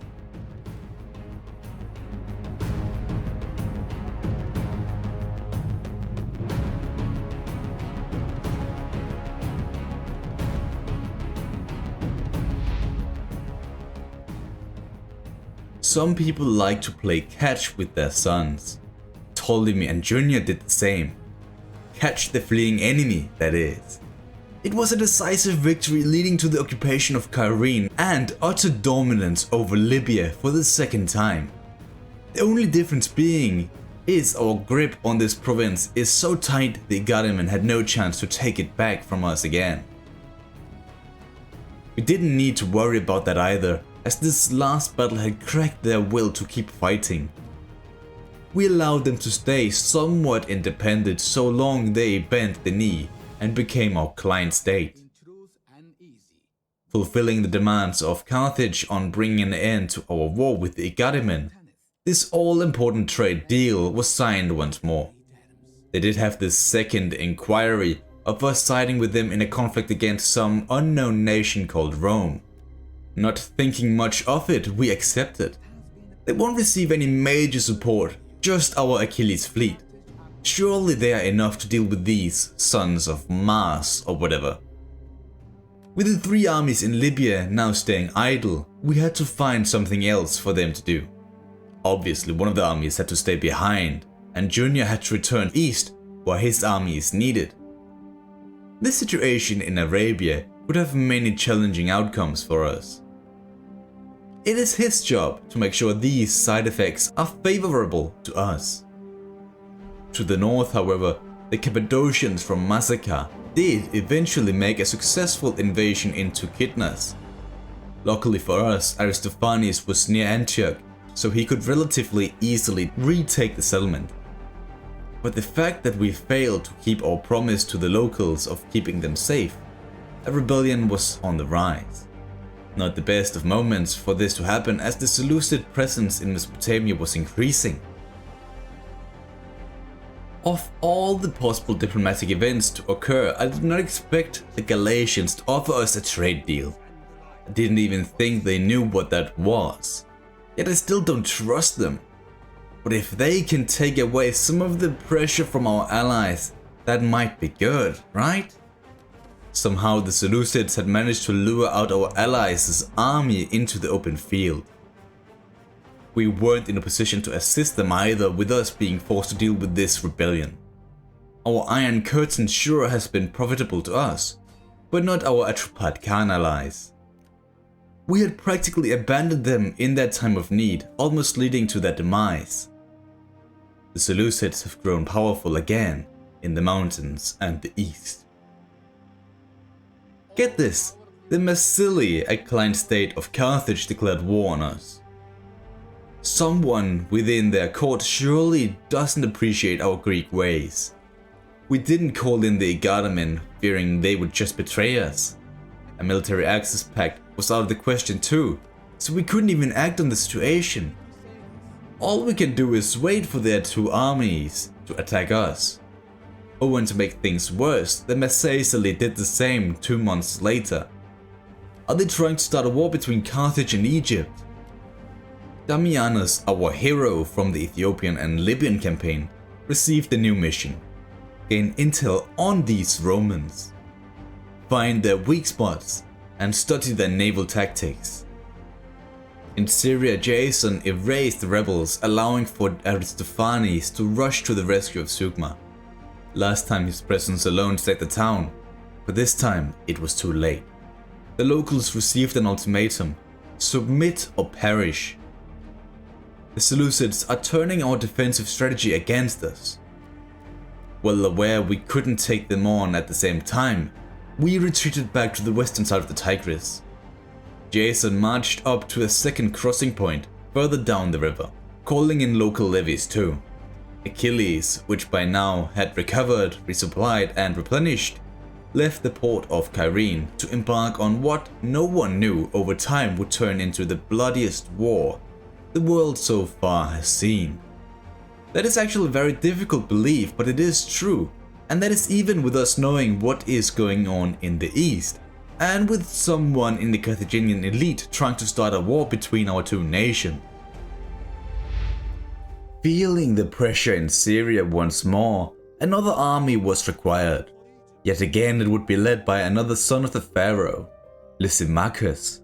His army will possess high-tech equipment just like Aristophanes and his men. With this 3rd army here, we could garrison every bridge along the Tigris, securing our lands. Apart from the free range the northern puppets have directly into our lands. They have already done it once, and we saw the consequences of that. Do you think it was a coincidence they did it twice then? No! At least Egyptian resolve can defeat almost anyone. The ones terrorizing our relations with Carthage continue to gain ground. Once more they had convinced the elite to end their trade agreements with us, even after we joined their war against Rome. We could only imagine this was due to our lack of genuine support so far. Let's get started then. If we are to operate in the Agates, we will need a proper supply depot. Cyrene could in theory make do, but it was half a year trip. Establishing a colony out in the west seemed much more fitting. There is this island called Corsica which is sparsely populated. It could be a decent option. But along the road we might as well profit a bit by sacking some of the many ports along the coast of Sicily. The raid of Akragas alone gave us almost 3,000 gold. Oh, this looks extremely profitable to us. But not everything is positive though, with Ptolemy preparing Libya for yet another unnecessary war. This time far better prepared than before, due to our spy network keeping a keen eye on the Numidians every step of the way. In theory, Jason and Aristophanes could both reach Sugma, potentially taking it back, but it would be a costly battle, leaning in the favor of no one. So instead, Alexandra of Syria decided to even the scales by snatching away the iron mines of Massacre. The first raid on Akragas was a major success. Most buildings were set ablaze, leaving nothing but dust and bones. Unrest seemed to grow massively due to this. Perhaps this is a potential weakness for us to exploit. This is probably a great opportunity to give a quick recap on our situation. Apart from our Achilles fleet in the Agates moving towards Corsica, another one named Odysseus will take up the mantle of patrolling our coastlines from a potential pirate threat. Jason and Lysimachus were both on high alert ever since the Seleucids launched another offensive from their hiding place amongst the mountains. We've already lost one subject in Mesopotamia. We can only expect the same will happen to the other one. As retaliation from this, Aristophanes had taken his own army into Anatolia, where he is hoping to serve swift vengeance on the Seleucid puppet of Massacre. All the way back south, Junior was on a diplomatic mission into Arabia. He will stay near the borders of Petra, where he will assess the situation and act accordingly. There's also this confusing development at the borders of Libya with the Numidian vassals of Carthage. However, it was all resolved in an anticlimactic way. This is just to show our superiority in mind compared to these dim-witted barbarians. At least they found reason in these thoughts of theirs. The iron mines of Massacre, which didn't really stand a chance against our power, has the potential of becoming crucial for our future army development plans. So they will just be exempted from taxes and militarized heavily to secure our production from enemies outside and within. With our second ally in Mesopotamia gone, we all knew open conflict with the Seleucids was a matter of time. The good thing is Lysimachus and his army was pretty much ready to hold the line. And with Aristophanes returning from the north, the numbers advantage surely is in our favor. All these conflicts throughout our kingdom forced us into reforming our grain warehouses, mostly due to hunger weakening all loyalties. And we can't have that. After having sacked yet another port in Sicily, it was time for our fleet to find a proper home for itself. Somewhere to restock its rations. This old port settlement in Alalia will make do. But first we need to take it from Rome. Due to our elite marines, these kinds of battles are rather simplistic. before the assault boot split up our navy into two groups. One with all our major ships and crew to land on the outskirts, and the others, mainly Scorpion ships, rushed into their port from where they would be able to give support during the actual attack.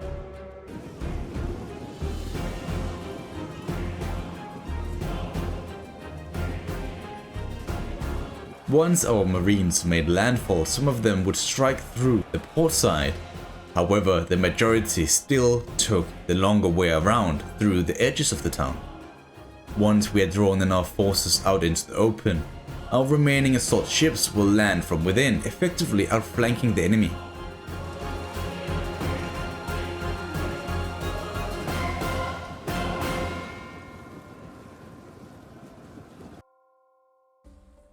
After having defeated the Romans, we looted the supplies from the area. It gave us a ton of resources, of which we will use to make this our first official colony with Egyptian influence. This was a massive boost to our naval range in the Agates, giving us visibility over every coastline bordering it. We could even see how heavily fortified Cavalis was, with even the Iberian satrap of Carthage, the Edetani, keeping an army on the island. Furthermore, Damianus had made landfall too.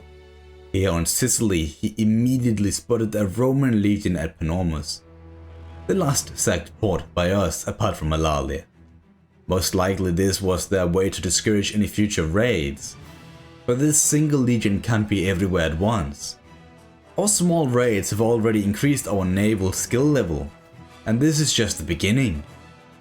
Back home in Libya, the chaotic conflict had finally come to an end. This gave us time and the will to develop the entire province. They are already producing a substantial amount of food for our empire. It is only fitting we supply them with water tanks to make the city cleaner, and that we establish a grain market to encourage trade and a bit of commerce. We did debate to upgrade their housing facilities too, but decided against it to continue our expansion of our core province of Egypt proper instead. As one of our spies scouted the Arabian desert, he found a group of desert nomads marching on one of the Nabatean trade outposts. It seems like their weakness will be our fortune. We broke our trade agreement with them and prepared for a siege of Petra. We will have to wait though, so the rest of the world doesn't strike out against us. In the meantime, one of the Seleucid armies made the daring move of crossing the Tigris, attacking Europos of all places.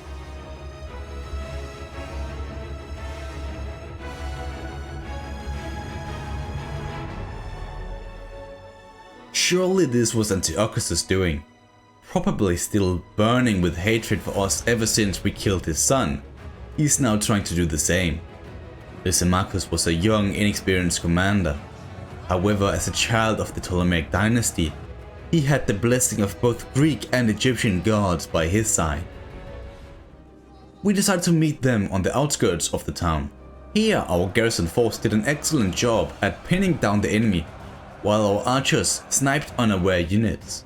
In the meantime, Lysimachus himself followed his cavalry around the engagement to appear behind the enemy lines, accompanied by his Syrian elephants too. The Seleucids made a move to slow us down.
After several rear charges and having hunted down most of the fleeing units, Egypt had finally defended their borders from the first Seleucid attack. After the battle, the enemy commander was somehow part of the surviving forces escaping the humiliating encounter.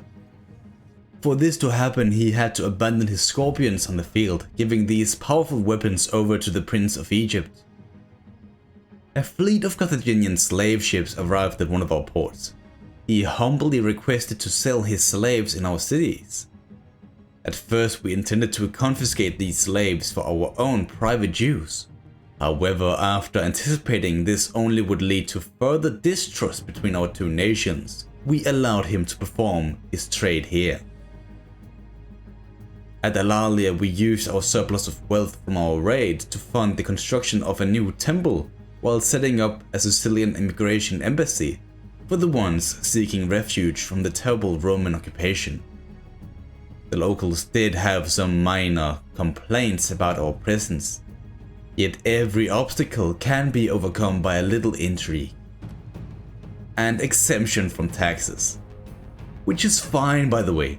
Like, how are we supposed to transport these taxes back to Egypt anyway? These are hostile waters, not fit for monetary transportation. At Cosentia, our intel revealed the largest host of forces I've ever seen combined into one area. One of the commanders was some Cornelius Scipio. He was the one ordering the other known army out at sea towards Carthage itself.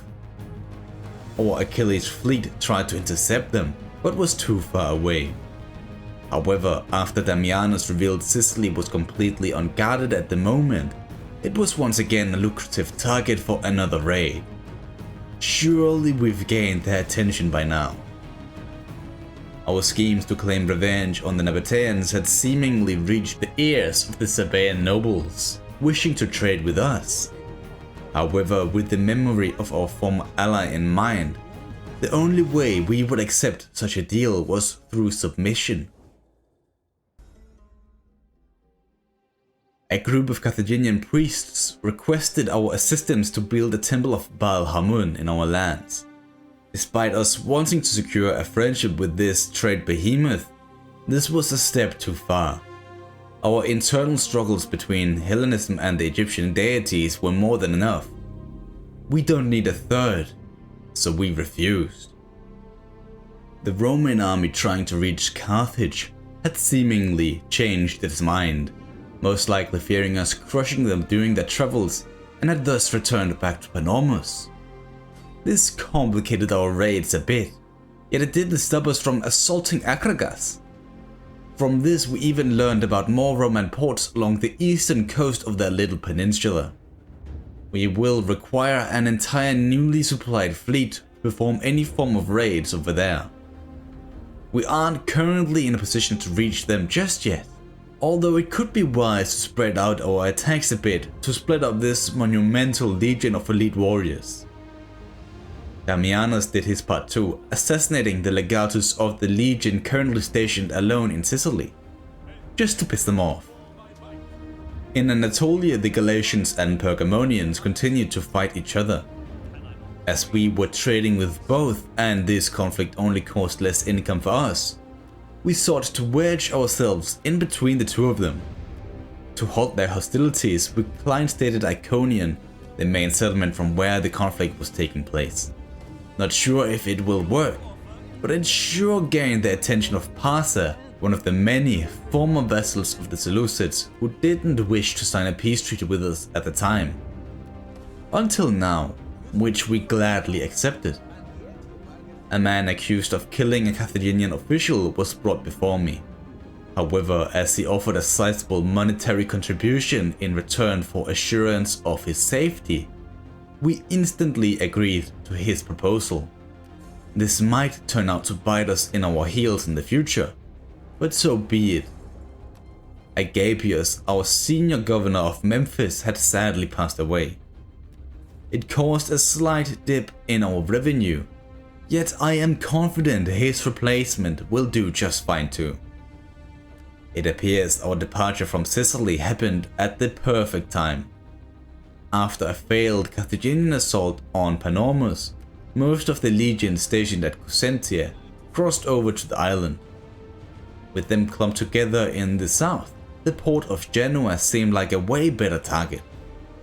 However, this climate was highly unpleasant and cold, making us only raid this area once just to return back to Corsica. We did, however, gain some interesting intel. A man from Genoa told us of a world nearby known as Gaul. A vast and untamed land fit for our overflowing treasury to be invested in. It was an idea Ptolemy himself was very intrigued by, so he formed a military access pact with Carthage, allowing our armies to mostly travel by land instead of the dangerous sea. Our Odysseus fleet was thus deployed in the Aegates to ease this transportation of our armies. The plans of a new colony in Gaul has been initiated. Speaking of Carthage, after a few weeks the slave master returned to finish his business. Overall, it increased our slave trade for several years and made 2,000 gold in earnings. However, as they heard of us denying their gods, their priests threatened us with the divine wrath of their deities. We tried to make it up to them by engaging a Roman transport, but as they fled, we now had an angry ally. Lysimachus, who have had enough of only protecting the Tigris, took his royal privileges into use and went on the offensive. He attacked Mygdonia. The liberation of Mygdonia was quite an eye-opener for Lysimachus. Clearly not the greatest of commanders, the casualties came out higher than expected. It left the young prince with doubt and being scared to continue his push further down Mesopotamia. On the positive side, Araba was independent once more, granting us a bit of protection from the reanimated Seleucid Empire. Egypt was starting to look like a first-class province with higher standards of living than anywhere in the world, especially with the investments to make Diospolis a massive trade hub. This huge amount of gold allowed us to pay the maintenance cost for our two fleets that are now operating in the Aegates. Of course, the Odysseus fleet is only there to assist our pharaoh in reaching Gaul. However, he was still quite a march away, giving our fleet plenty of time to raid Sicily. Still, as foolish as the Romans now are, they decided the best plan of action to stop our raids was to take the battle to us. Idiots! Their two armies approached in two waves. A massive mistake, as this allowed us to focus them down one at a time. The best thing of all is certainly that transports are no match to our humongous ships. It allowed us to sail directly in between the enemy formations, ramming each and every one of them. With the first Roman army struggling to stay afloat, we redirected our focus upon the second legion at swift speed. There really was no doubt regarding who came out on top here. We ruled the Aegates, not Carthage. And certainly not Rome.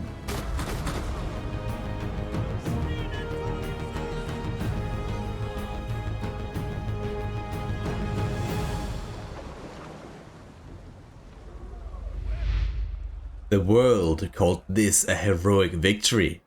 But the world is stupid. If you asked any Egyptian to predict the outcome of this battle, all would point at us as the victors. Despite us obliterating two Roman legions in one engagement, their presence on the island was still significant compared to what we had to offer. Yet that didn't stop us from blockading most of their ports again, but the garrisoned Roman legion at Panormus repelled our attack, instead causing our navy to fall back. The Odysseus fleet would still make its presence known by sacking Akragas once again. I feel so sorry for the ones living there. The wonders I envision to be part of our supreme kingdom will require more elaborate crane mechanics for their construction.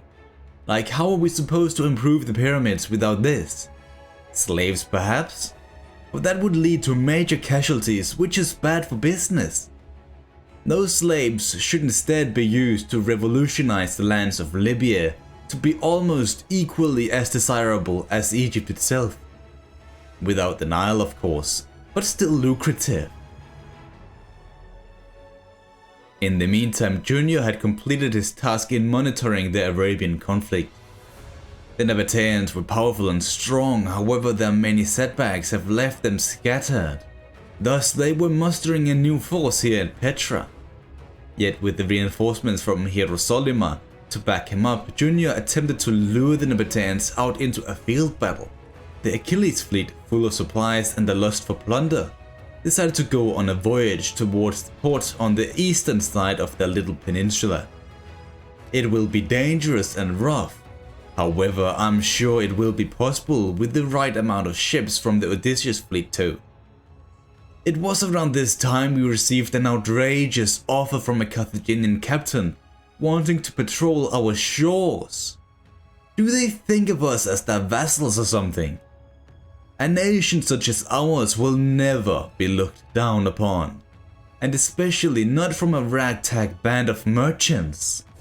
However, maybe we should be more careful, as the curse from the Punic gods seemed to have ignited a plague in Alexandria, a catastrophe that can get out of hand quickly if we aren't careful. To our luck, parts of the Nabatean forces guarding Petra had disappeared into the fog of war. Predicting they wouldn't return, Junior laid siege to their ancient neighbor. And to the surprise of no one, they weren't happy about this and sallied out with well over 8,000 men. As we approached the enemies, we realized that 2-to-1 advantage would be the death of us if we tried to match them in width. So instead, Junior, the conqueror of Ethiopia and Libya, chose depth and bent flanks to make sure the enemy wouldn't get around us. However, as the Nabateans made room for their reinforcements in the center, it left their skirmishers wide open for our cavalry, which had a direct line straight into them. Once the reinforcements eventually arrived, we swiftly escaped to flank around again and finish off the battle by rear-charging the pinned down units. Most effective of all were our elephants that caused terror and fear amongst the enemy ranks, leading to breaking, which just made them easier to kill.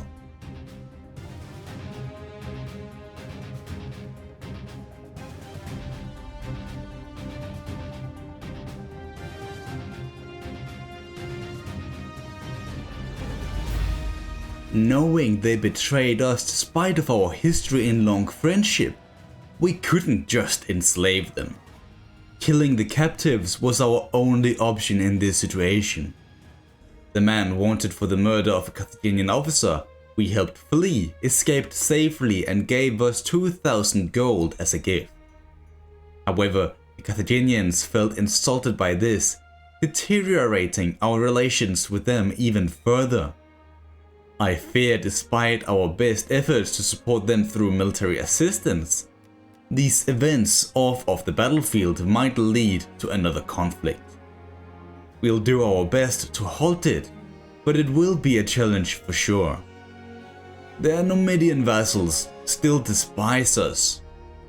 We are crossing fingers they won't mess up anything again. As Europus was somewhat secured from Mesopotamia, and with Egypt now at war with the Nabateans, the young Lysimachus offered his army in aid to his older brother, who by now had taken Petra. Not that he really needs that extra assistance. Like Alexander's Ethiopia was such an experienced army, they had been gifted the honor of a provincial guard. It was the first Egyptian army to receive such a high praise. His army did take quite a beating. However, all Junior had to do was return back to the barracks of Hierosolyma to replenish. Our ploy to wedge ourselves in between the Galatians and the Pergamonians didn't work. Iconium had once again fallen into the hands of the Greeks. Sometimes I wonder what their ambitions truly are. Hopefully not as dramatic as ours, with us fighting so far away from home.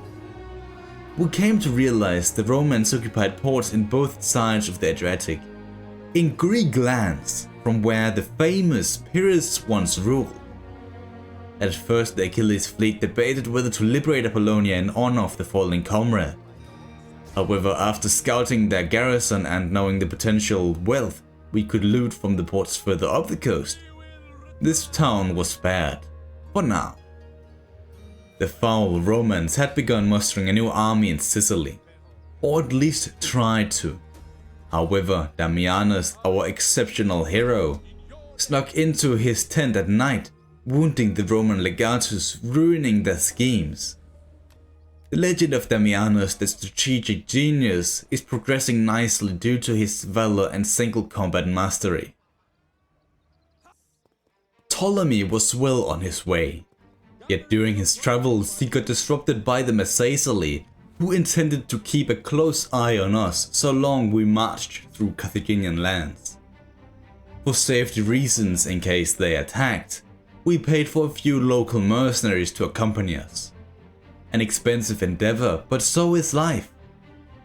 A spy of ours discovered that Tripad Khan were making a bold attempt at retaking the capital. However, with this being a harsh summer, I doubt they will succeed. It was the same argument Lysimachus listened to as he returned to Europus. The plan of attack wasn't spoiled yet. All he required was a baggage train to supply his army into the Arabian desert. Back in the Adriatic, our Achilles fleet at last reached the Roman shores. However, being well prepared for our inevitable approach, a legion was already in place at Asculum. Yet they forgot we could just sail further up the coast and set Ariminum on fire instead, which we promptly did before sailing away again. After we refused the Carthaginian captain in patrolling our shores, he mentioned how he respected our decision. However, actions speak louder than words, as the rest of his unspeakable behavior showed how insulted they truly were. After our raid on Ariminum, we were about to run out of rations, forcing us to return back to Alalia. We quickly snatched whatever we could from the now undefended port Asculum and set sail. Getting back was critical as the pharaoh had reached the outskirts of Carthage, from where his journey would continue by sea. With a new baggage train and by facing colder weather, Lysimachus once again departed into Arabia. By now, some of the endless sums of wealth acquired from Italy had returned home. So one of the first things we did was invested into our farming settlements in Syria. We received some bad news regarding the plague.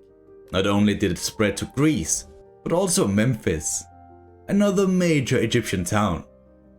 This was a crisis causing death and famine in our so luxurious lands. No one knew how to stop it. All we could do was hope we will outlast it. We did send a physician from Phoenicia to examine the plague, perhaps find a cure. Furthermore, all our researchers were assigned to diopter, a way of measuring the stars to optimize civilization to perhaps lower the chances of a plague such as this one spreading. As we left the Adriatic, our fleet discovered yet another set of legions on their way to Sicily. We must have caused quite a fuss if they require 4 legions to seize our raids. To be fair, the Carthaginian presence was increasing as well, ever since we joined the fight, so in a way it is justified. The dread commander Scipio launched an attack on our less experienced Odrysian fleet. Feeling intimidated by the Romans and knowing their crucial role in transporting Ptolemy to Gaul, the fleet retreated from this battle. A shame, as we slightly lose our grip on the seas, but it is well worth it so we can let our plans progress smoothly. Speaking of plans, Junior had little trouble in capturing Hetra. If the Nabateans even had any armies left, they are too far away to change what is happening to them now. Part of our preparations for this campaign in Gaul was sending over a spy to study their culture, learning their diplomatic relations, who is fighting who, and so on. Apart from the Carthaginian armies, we saw the entire coastline was occupied by a Greek colony known as Massalia. If we are to set foot on these shores, war with them is inevitable. Luckily, they are in a heated conflict with the Gallic tribe known as Avernia. This barbarian faction here is in desperate need of help, being outmatched in every struggle. Perhaps we can be what they require in order to survive. Only time will tell, as there are still a few days before we actually arrive. However, with both our fleets in the Agathis, it left our own coastlines unguarded. Pirate cells erupted all across our empire. The worst thing is, there was nothing we could do. Perhaps we should have accepted the Carthaginians' proposal for them patrolling our coast.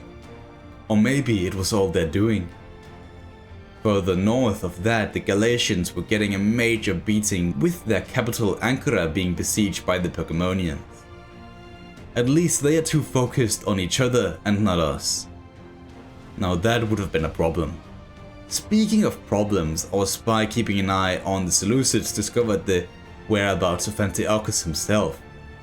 He had disappeared for quite a while, with many of the nobles even believing him to be dead.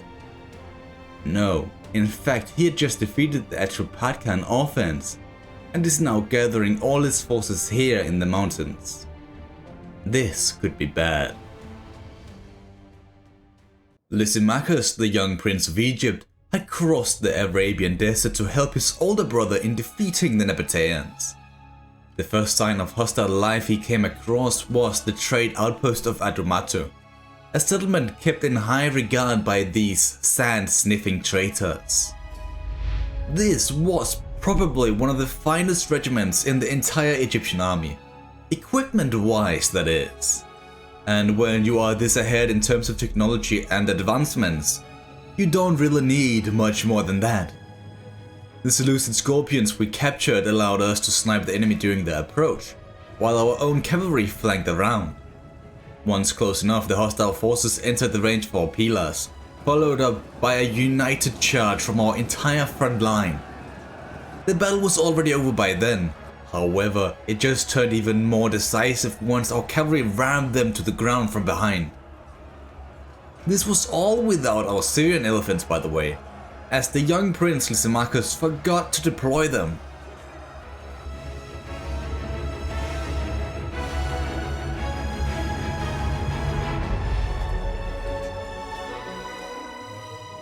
Showing no mercy to scheming bastards such as these, Lysimachus looted the town, causing a massive fire that is so large it could be seen all the way back in Alexandria. It did give quite a lot of problems, as this also alarmed the two Nabatean armies within the same region of where it just happened. A major self-caused problem that could have been avoided if just he spent more time scouting the terrain instead of jumping head-on into battle. On the positive side, the dunes and the hot sun lowered their movement range, giving us some time to prepare. The fact that he was an unwavering patriot certainly didn't help in the short term, as these foreigners only despised us even more. In the province of Nabatea itself, we turned their former living quarters into mining fields to supply our grand kingdom. With a fountain to establish some form of sanitation, we aren't that cruel. The plan is to construct a slave market here too, to further industrialize this land and get rid of anyone too disobedient. These fools offered us peace, however they forget they brought this on themselves. Plus they are in the way of us acquiring the Dam of Marib, which I so desperately want. As our physician reached Alexandria, he miraculously found a cure to the disease spreading across our land. The plague in Alexandria had disappeared. It was glorious news, meaning only Memphis was left to be freed of this Punic curse.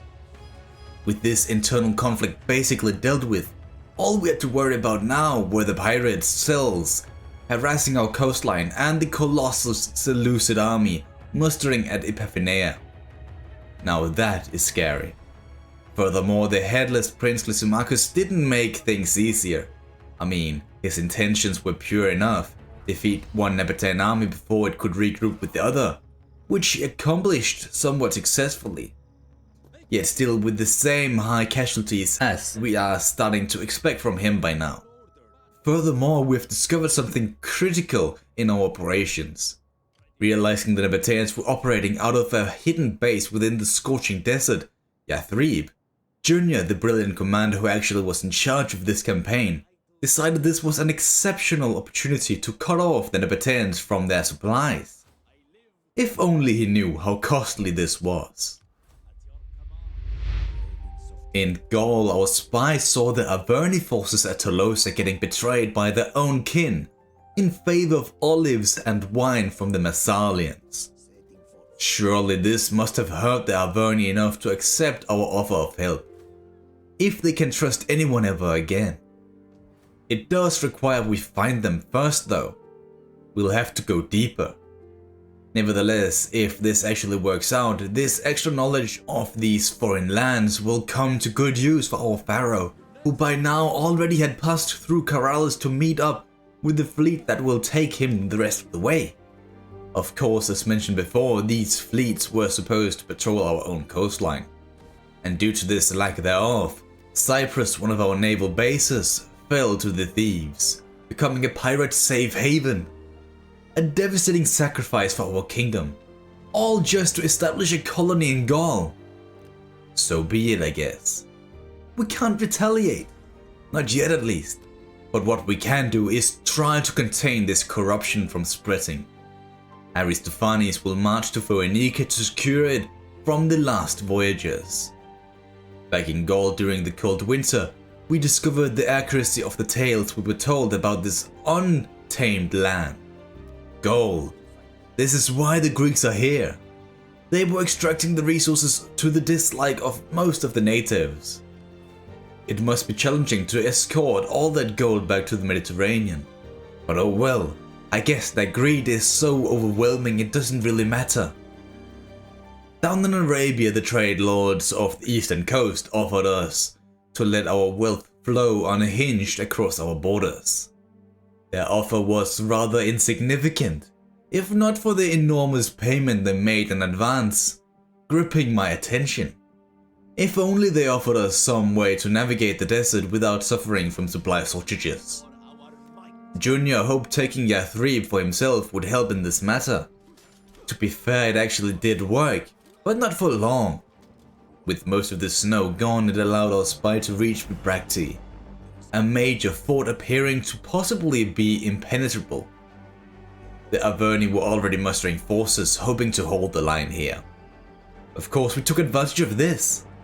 At first they were quite reluctant, however after giving them almost 6,000 gold, we finally settled on a non-aggression pact. Because of this our spy received the title Master of Whispers, a great honor that is rightfully deserved. Unexpectedly, the plundering Seleucid pirates offered us a peace deal.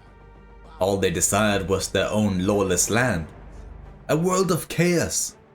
If we bow down to such an inferior opponent, what will people think of us? Like the desert lands were already rebelling against us. A significant problem really, mostly due to Lysimachus foolishly got lost and thus accidentally marched the wrong way, leaving Atumatu unprotected. But if we are to take down these pirate cove, we will need a few ships.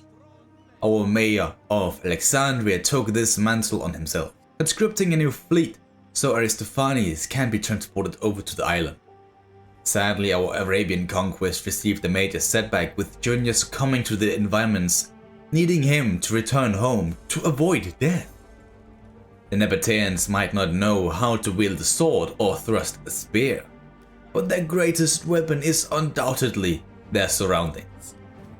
The army itself was practically ruined too, apart from some of the Ethiopian regiments, but even they suffer in this heat. We have to return home.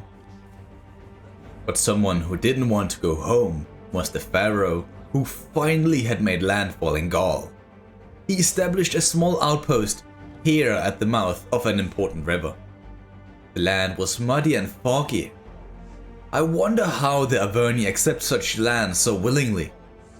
It seems our alliance with them had encouraged an attack on the nearby gold mines.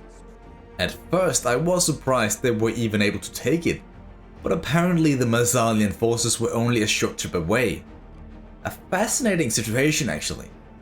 But that doesn't actually help with the slave uprising we experienced at Corsica or the rebels in Arabia that snatched away the town once again.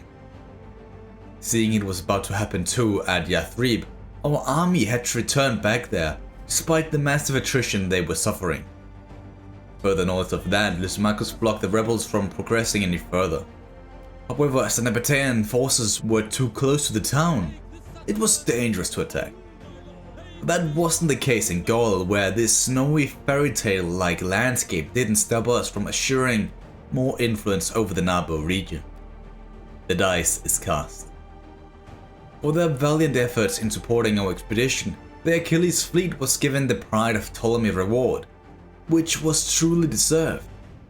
Nabo itself was basically self-sustaining already.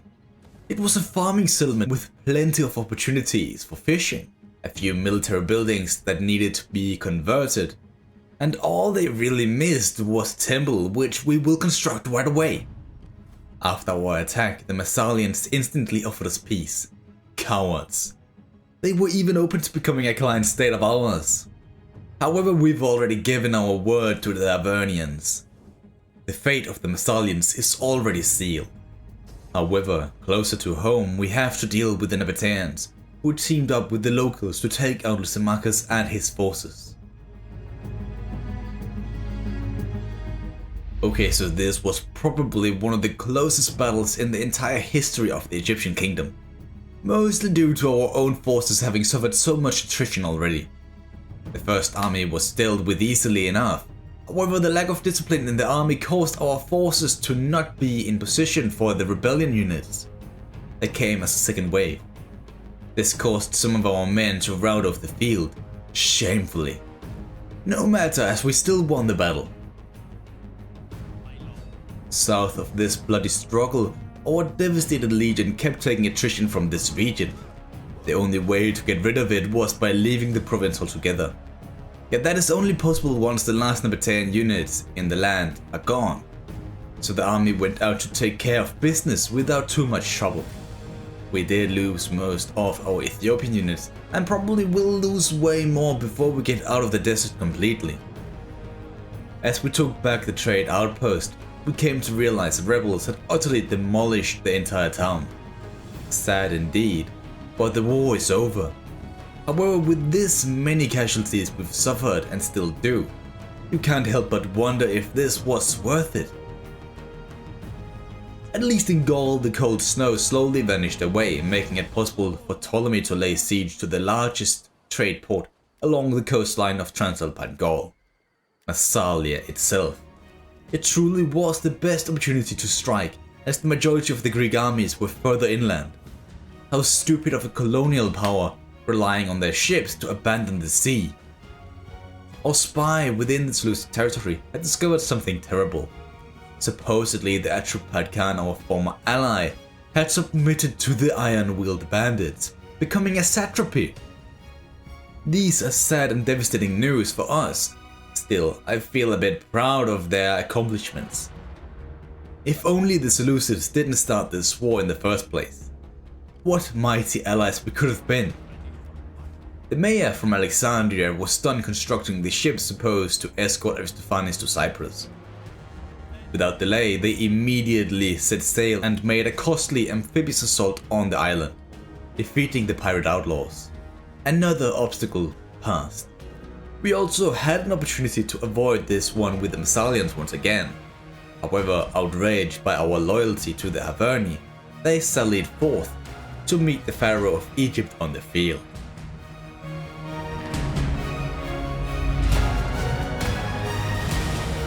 After discovering the Massalians formed up in a single hoplite line, we deployed as follows.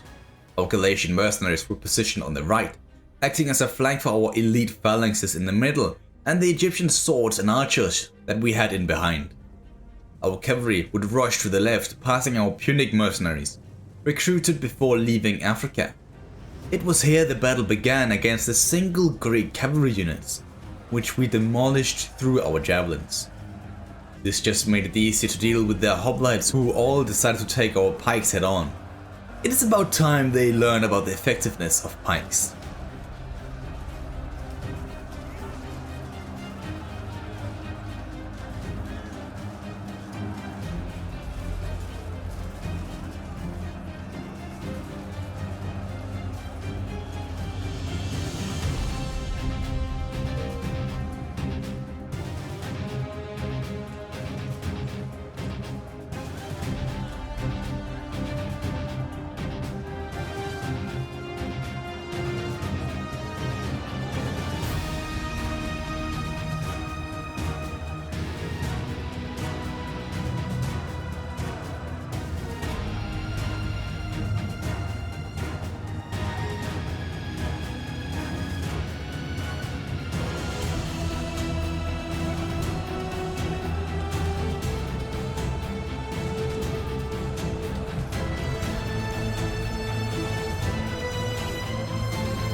The coast of Transalpine Gaul is ours. With a victory over the Massalian garrison, which sallied out against us, we now stand as the sole occupants of the coastline. The Pharaoh of Egypt called for a balanced stance when seizing the port, sealing the deal. Massalia was ours. Its incredible harbour, known as Lachidan, was an impressive site, granting us strong supply lines to go further inland if we wanted to.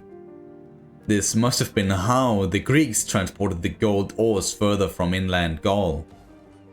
The massive grain depot meant the city had the capability to sustain several years of siege, a trait we would like to expand upon, as this region was now a frontline settlement bordering our former raiding target Genoa, ruled by Rome.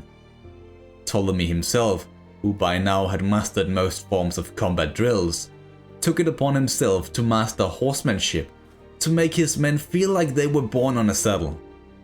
Now that is threatening. Same is the thought about the Romans making a preemptive attack on Massalia before it is fully fortified. If just we could install a puppet state in Genoa to alert us if an upcoming invasion is on its way, just like in Mesopotamia. Pleased of our military support so far, the Avernians were kind enough to set up a meeting between us and the faraway tribe known as Lucas. Despite them having decent relations with the Romans, our trade goods were simply too valuable to reject. Ship routes were quickly established from Alexandria to Illyria, where it then would travel by land the rest of the way. Like home in Phoenicia, we began working on industrializing the province somewhat, so we could sustain this faraway expedition in Gaul, setting up a new agora, improving the dyed trader, and much more. Aristophanes also returned back to solid ground after having assisted in the capture of the Cilician pirates. Junior and most of his regiment was completely battered, forcing him to lay low and replenish his army slowly once he reaches Syria, which is quite far away, I might add. At least the desert province was somewhat stabilized, with them getting used to the Egyptian taxation law. Alright, hold on.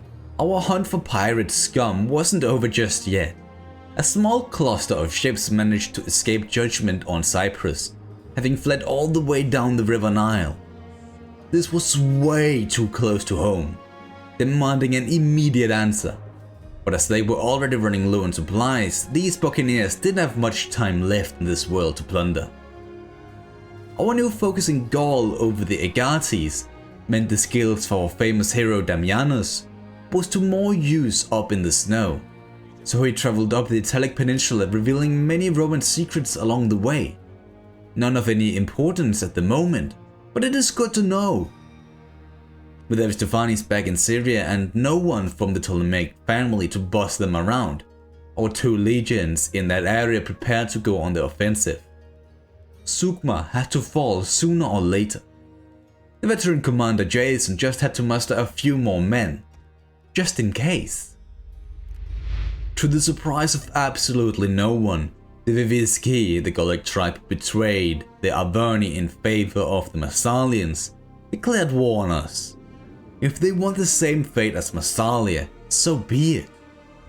Ptolemy took his exceptionally well-drilled army down to Narbo and followed the road inland till he reached Tolosa. All it had was a lowly garrison, which was no obstacle for our great pharaoh and his men.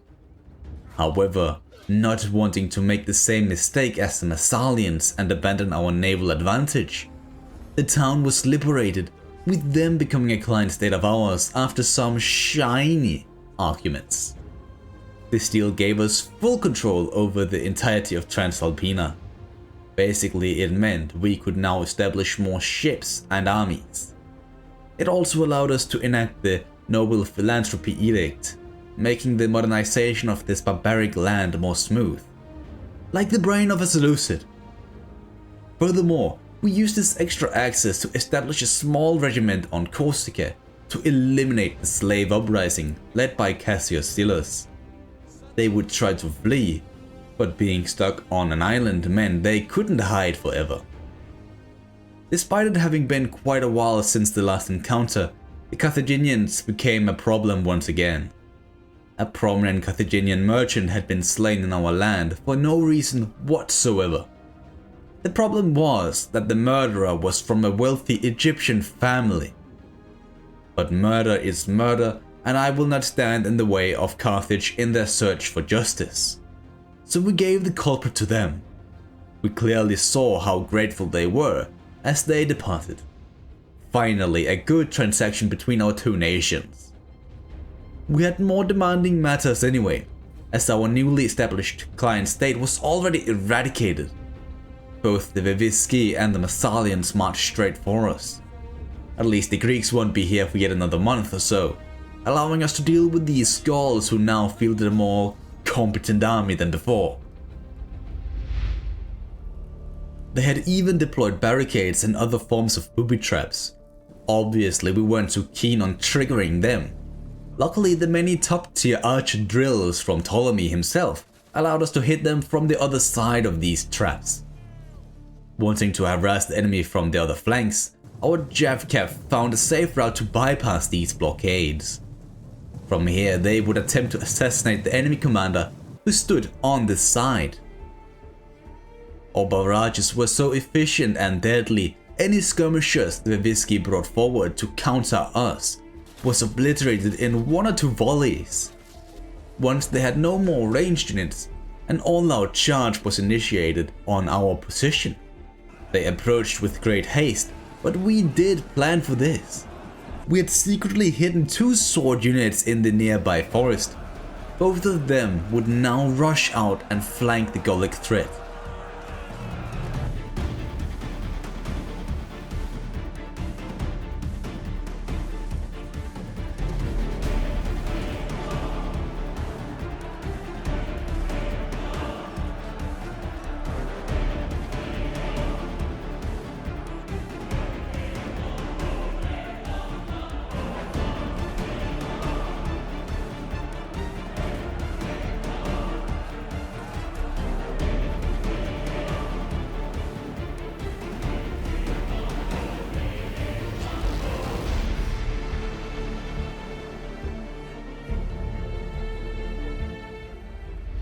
With the battle over, we liberated the town once again. However, by now we've been called untrustworthy for not saving our ally in time. How stupid is that? Plus, this also meant we wasted like 10,000 gold on absolutely nothing. Oh, the Viviski quickly became a high priority target. But we neither could hang around nor pursue the Gallic bastards, as the Massalians were still on their way. We did, however, still have the funds to continue our cultural conversion campaign by improving our temple and enhancing our Gallic embassy. We did also recruit a new local legion to safeguard our colony. It won't be the most advanced army in the world, but fit enough to deal with rebels and other barbarians if needed. By now our 2 armies in Syria were finally ready. With Jason approaching from the south and Aristophanes from the west, there was no escape from our former client state. Knowing these turncoats outnumbered us, it was crucial our two armies linked up before the engagement started. It didn't take long for them to reorganize their formation. Basically, it was just an oversized version of the ones we've become so familiar with throughout the years. The enemy, however, formed up in a single line, far outstretching ours.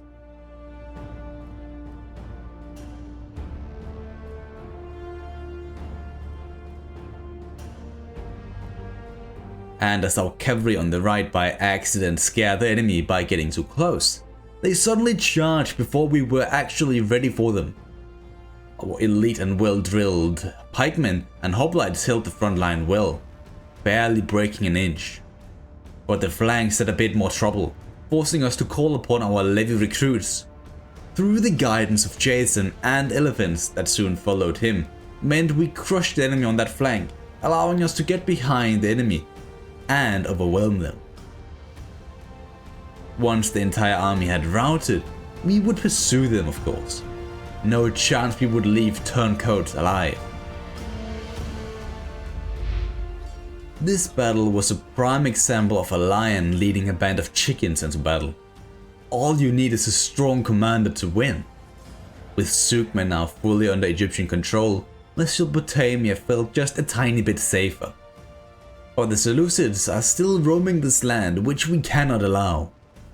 We must protect this new silk resource of ours, which is extremely valuable, which is also part of the reason why we conquered it. We continued to improve our Gallic legion, acquiring a high number of local men to fight in our army, even some mercenary cavalry riders. Now, I don't know how skilled they actually are, but they sure looked cool. Perhaps this was why the Massalians fled back inland instead of fulfilling their counterattack against us.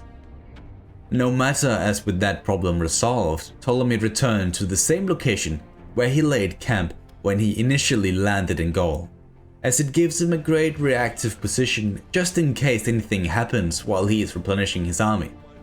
It shouldn't really happen in the north, as the Romans apparently are more focused on Carthage. With the lack of our naval support, the Roman legions managed to sail all the way over to Africa, from where they now control Thapsus, a crucial port just south of the city of Carthage itself. This is a massive mistake on our part, as we allowed this to happen. We will have to send our Achilles fleet down there ASAP, which we did after they liberated Genoa. At the same time, we actually discovered Antiochus himself and some of his men were closing in on our position. Fearing the Seleucids might cross the river into our lands, Jason and Aristophanes teamed up yet again. This time it was right on the opposite side of the river from where the Seleucids stayed encamped. As we slowly improved our trustworthiness again, we began trading with the Averni at long last. We did give them our civilized equipment and products like marble and purple dye in exchange for their complete loyalty. Furthermore, some of our governors in Egypt proper had become unwavering patriots, improving their cultural conversion and empire maintenance skills significantly. In turn, this practically made us earn 3,000 more gold per quarter, which is extreme. However, once our Achilles fleet arrived outside the coast of Africa, we found the land in ruins. Carthage itself was lost, with Roman legions corrupting the land everywhere, like ants. We barely had the range to intercept them. We didn't need to either though, as they for some reason felt it necessary to come to us at sea with well over 8,000 warriors. Knowing the Romans only had 4 ships that were actually fast enough to catch up to us, we waited for them to appear. Once they showed up on the left, I immediately dispatched our 5 largest ships to ram them down, while the rest went straight for the slower transports right ahead of us.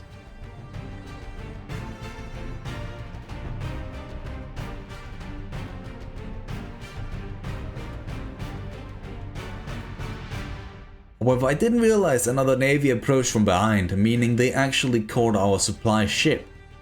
But as I said, these transports are so slow compared to our navy, meaning we could just finish off the last Romans ahead of us, just to turn around and ram down the last enemies.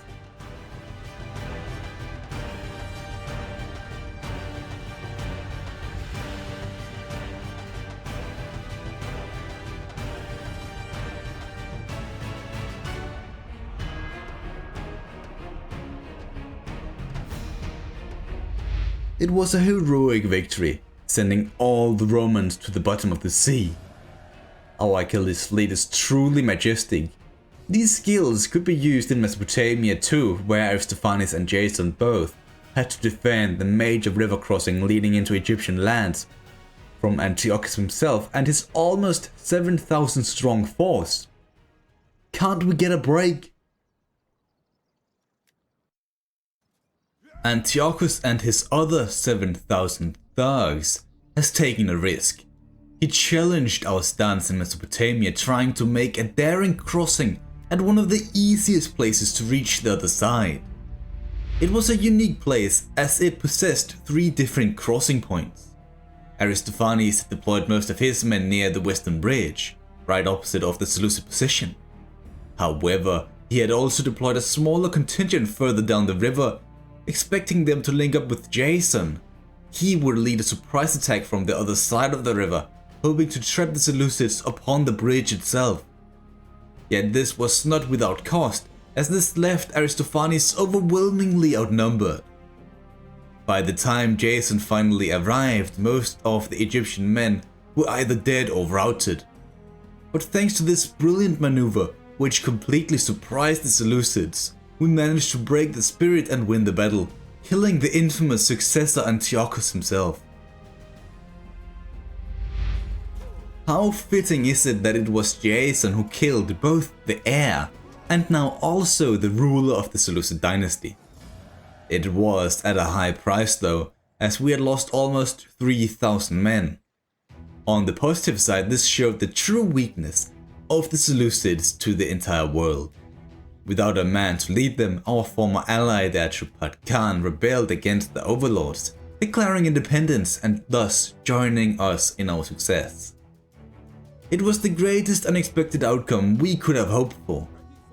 Yet these losses still meant following up on our victory with an invasion was impossible, forcing us to return home and replenish. Lysimachus, however, who by now had returned from Arabia, did have the numbers to keep up the pressure. Besides, the Seleucids were making a move for our client state, who we have pledged to protect. My grand quest to acquire every major wonder in the entire world has reached a major boost. Through research, we've learned how to restore and improve these major landmarks of the world. We obviously had to start with the pyramids, the pride of our nation. Same for the Oracle of Ammon in Libya. It was rather expensive, meaning we couldn't do much more than continue to develop our second army in Gaul. After having defeated the Roman forces outside the port of Carthage, the Achilles fleet knew the major capital was practically unguarded. It was like stealing land from the Seleucids, meaning we now rule over the Pearl of Africa. First thing we did here was instantly to demolish the barracks in favor of a temple worshipping proper gods. It was all with the intent to minimize the risk of rebellion and if so, the amount of equipment they could gather. Thebes was liberated not long after, becoming an independent state. Africa was saved from the Roman invasion.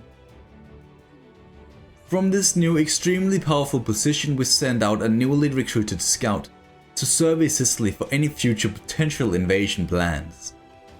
2 armies had already gathered here, but we still have some time before they would even dare to attack us. Midsummer Ptolemy had made a bold journey. Knowing the Massalians still lingered inland meant his job wasn't done.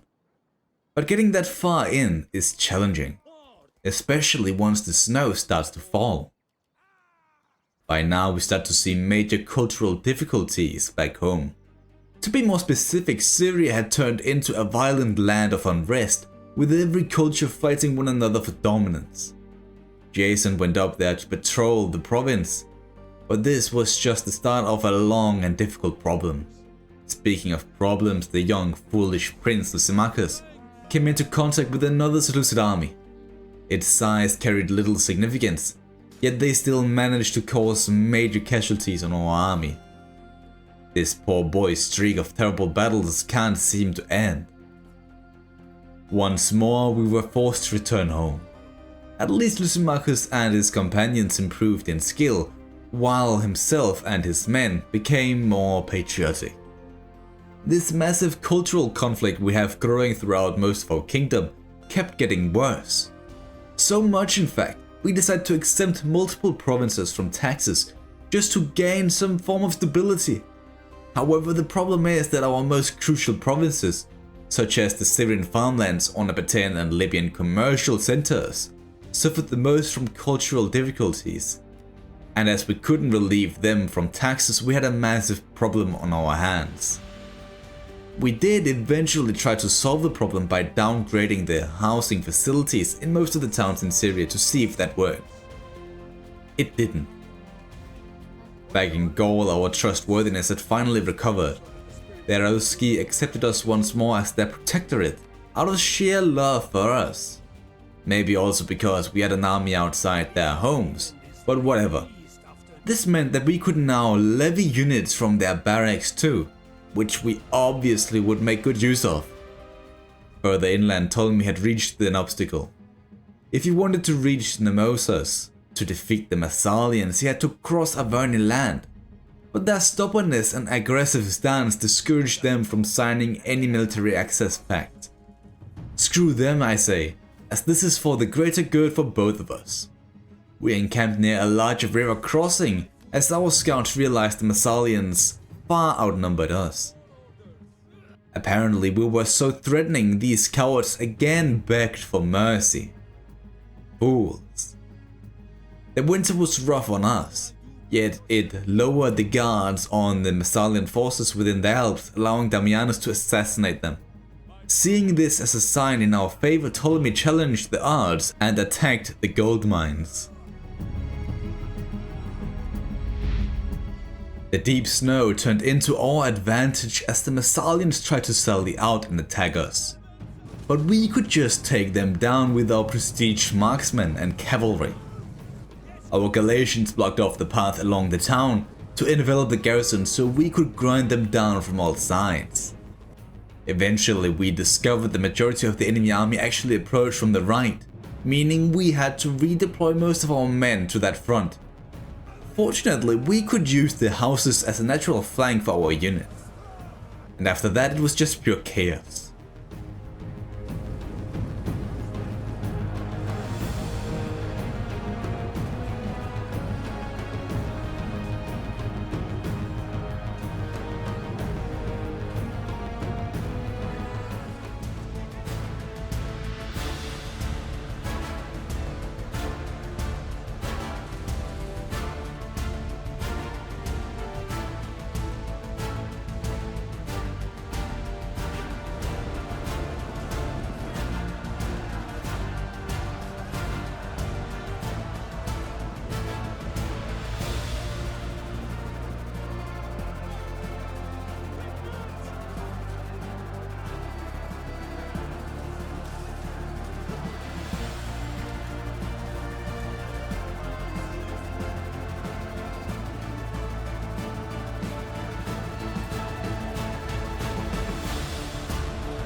After this heroic victory, This war was as good as over, so we sacked the town and encamped for the rest of the winter, well aware the Massalians had nothing left. The gold we stole from this attack we invested into restoring our famous lighthouse of Alexandria. Over time it will improve our wealth from maritime commerce and nationwide tariff income. Brilliant! Finally, having had enough and seen their wrongdoings of this world, the new Seleucid ruler officially surrendered. Seeing this as a great opportunity for peace with most of our armies ruined, we signed the deal. Another war between the diadochi is over. This also meant we could now have a more extensive focus on the other Arabic states who wronged us so long ago. On his way back to the coastline, Ptolemy wanted to break the last Greek army still standing. It wasn't really all that hard as we assassinated the general just before the attack. As that was done, the Avernians reclaimed their former gold mines, meaning our task inland was complete. Now all we had left to do was take down the Vivitsky to the west of our colony. Just like the rest of our enemies, they tried to sign a peace deal. And as I was in my merciful corner, I said I'll agree to it if they became a client state, which was too high of a demand apparently. They tried to perform the same attack on our client state as before, but this time we were ready, repelling them back into their own lands. By this point we started to migrate our armies into the desert lands in order to prepare our invasion. All we left in the north was a single army led by Aristophanes. This meant we will have 3 armies for our conquest of Arabia. Junior, Jason and Lysimachus. Okay, 2.5 then. It will take some time before they are all ready, so that in the meantime our Gallic armies will push for the coastal fortress Vertigala. This was the last hideout for the Vivitsky, which we had to take. It did mean we would leave our ports vulnerable, but the Roman fleets and their armies were all in the south. Not wanting the Romans to contest the seas, we sent our 2 navies outside the port it was stocked in to keep them locked in. No doubt they'll try to attack us, but we'll just construct a shrine of Athena in Carthage to bless our progress. And as expected, they attacked with full force.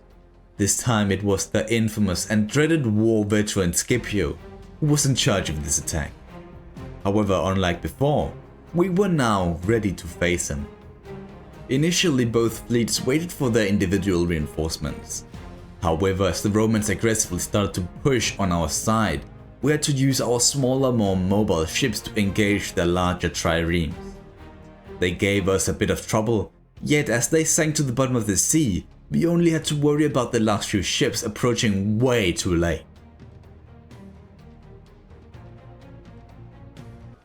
This stunning victory in theory meant we halted a Roman invasion of Africa before it actually took place. Now that is a sign of power. At this point in time, the well-known character within the Egyptian world, Cleopatra, had risen to power. She joined the royal court at the age of merely 18. She can't lead an army or do anything significant, but it was still worth mentioning. Jason had finally linked up with Junior, meaning all we were waiting for to attack the Arabian states was Lysimachus. He will probably stay back and stop any counterattacks from within the deep desert. The pharaoh, however, was well determined on getting into combat with the Vivitsky, taking full command over the siege of their major settlement. Their port access meant they could easily bring in supplies, a minor concern as to save them from attrition, which we still will take. Honestly, I was a bit surprised that Averni didn't want to assist in our siege, but so be it. In Syria, things were almost in a breaking point. The public order is terrible, making many fear of a future rebellion. We tried to organize games, worldwide I might add, as this wasn't just a problem in this province alone. But the cost of doing so was immense. It dried up our treasury each quarter, leaving us without any option for investments. And that was when we came up with a possible idea. Egypt proper was the only province with overwhelming happiness. mostly due to the 4 governors stationed in each region, no doubt. So we decided to split them up, sending them out to each of the most problematic provinces each, leaving only 2 of them back. However, this also meant the mass production these governors encouraged was lost, leading to the largest economic crisis Egypt had ever seen. The re-employment of our governors from Egypt proper led to our nation suffering from a huge deficit. It was simply because their new provinces weren't as developed as Egypt itself. But now, it did improve public order, which was our first concern. Yet that would be reworked back to negativity once again, as we had to increase our tax rate in order to actually have a usable income. We looked through our research opportunities to see if there was anything of note that could assist us in this matter, monetarily or public order-wise. Thus, we came up and realized the majority of our unhappy citizens were actually veterans of our armies, without anything better to do than cause trouble. So we placed in a motion to grant land to these deserving warriors. Besides, it will have other benefits all around. In the meantime, as we waited for that to take effect, our nobles embezzled a bit of gold so we could pay for a new governor in Antioch and establish a healer in Salamis. Maybe that will keep the pirates away. To help with our public order problems in Phoenicia, we actually paid for a second governor to arrive. He immediately helped out and ordered the renovation of 2 of the buildings in the main settlement for monetary purposes. Even Carthage was on the edge of rebellion, mostly due to whenever our ships needed to resupply, they would cause a lot of havoc. On the front lines, however, Ptolemy didn't care about the snow and forced his men to work tirelessly on constructing more siege equipment. By now we probably had enough, but you can never be too certain. They almost accepted to become a client state, relieving us from burning their massive fortress, but turned away at the last second once again. How sad. With our newly signed peace deal with the Seleucids, it allowed us to bring one of our dignitaries back into our own lands. An agent such as him possesses skills that could be very useful in our minor crisis.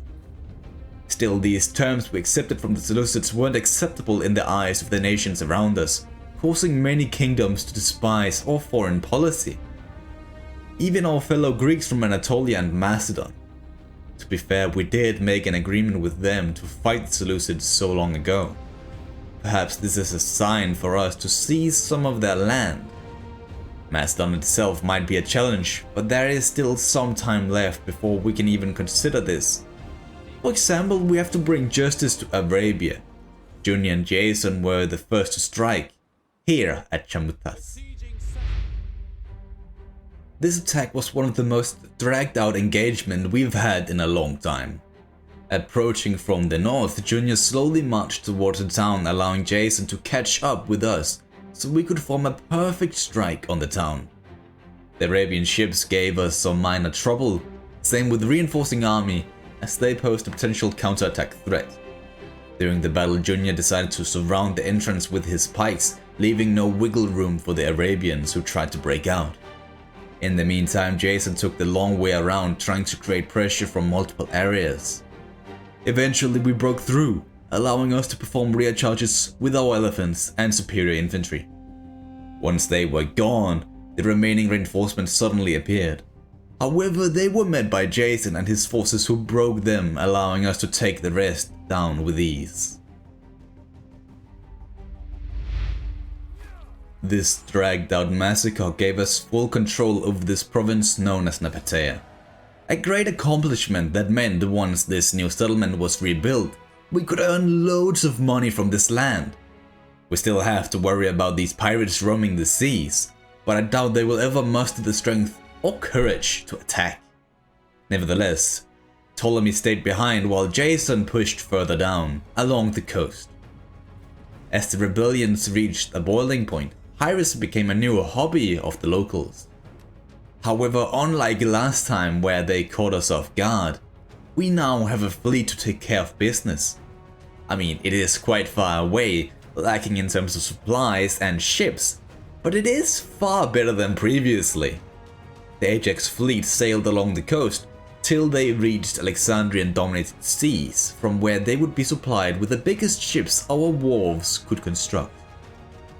As summer arrived in Arabia, it meant our army started to suffer from attrition once again. Our worst enemy. As a matter of fact, it was only Lysimachus who didn't feel the same problems. Why? Because he's the only one with a baggage train apparently, meaning he pushed deeper into enemy territory. A serious mistake, as his only task was to repel enemy counterattacks. His father, the pharaoh, had finally had enough of waiting, wanting to bring an end to this conflicting goal. Originally, the plan was to get a closer view of this battle. However, as the lag was so intense, we are gonna keep it up here in the sky. Overall, our plan was to distract the enemy by sending forth our 5 siege engines on the left, while the actual attack will take place on the right, closer to their gates. It was an absurdly challenging struggle for the walls. We did make it easier by burning their towers, yet their numbers were still extreme. Eventually we managed to push them back on the right, allowing our men to get in behind, easing the pressure on our men who scaled the walls on the left. As we brought through the cavalry, it was basically over.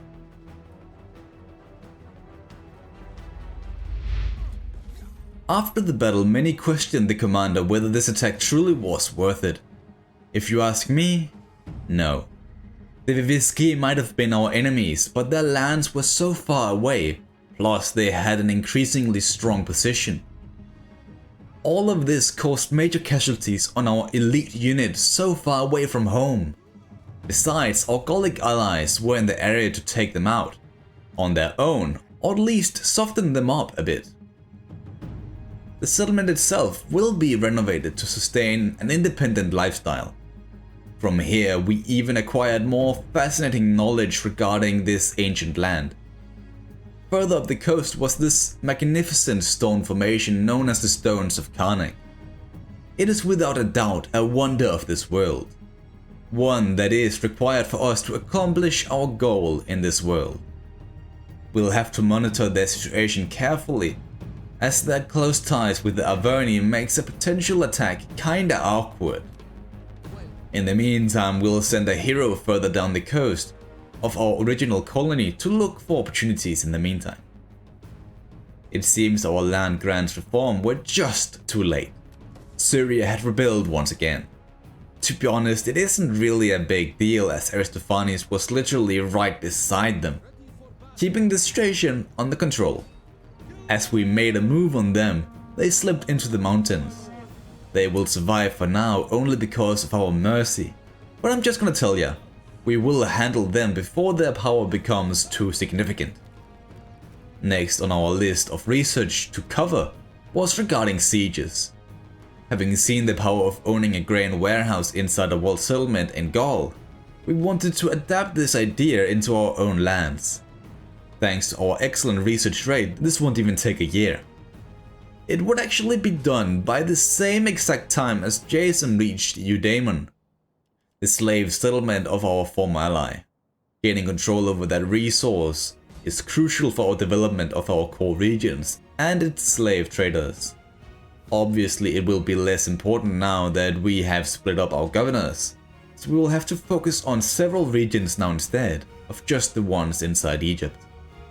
The land grants reform also gave us access to improved military facilities.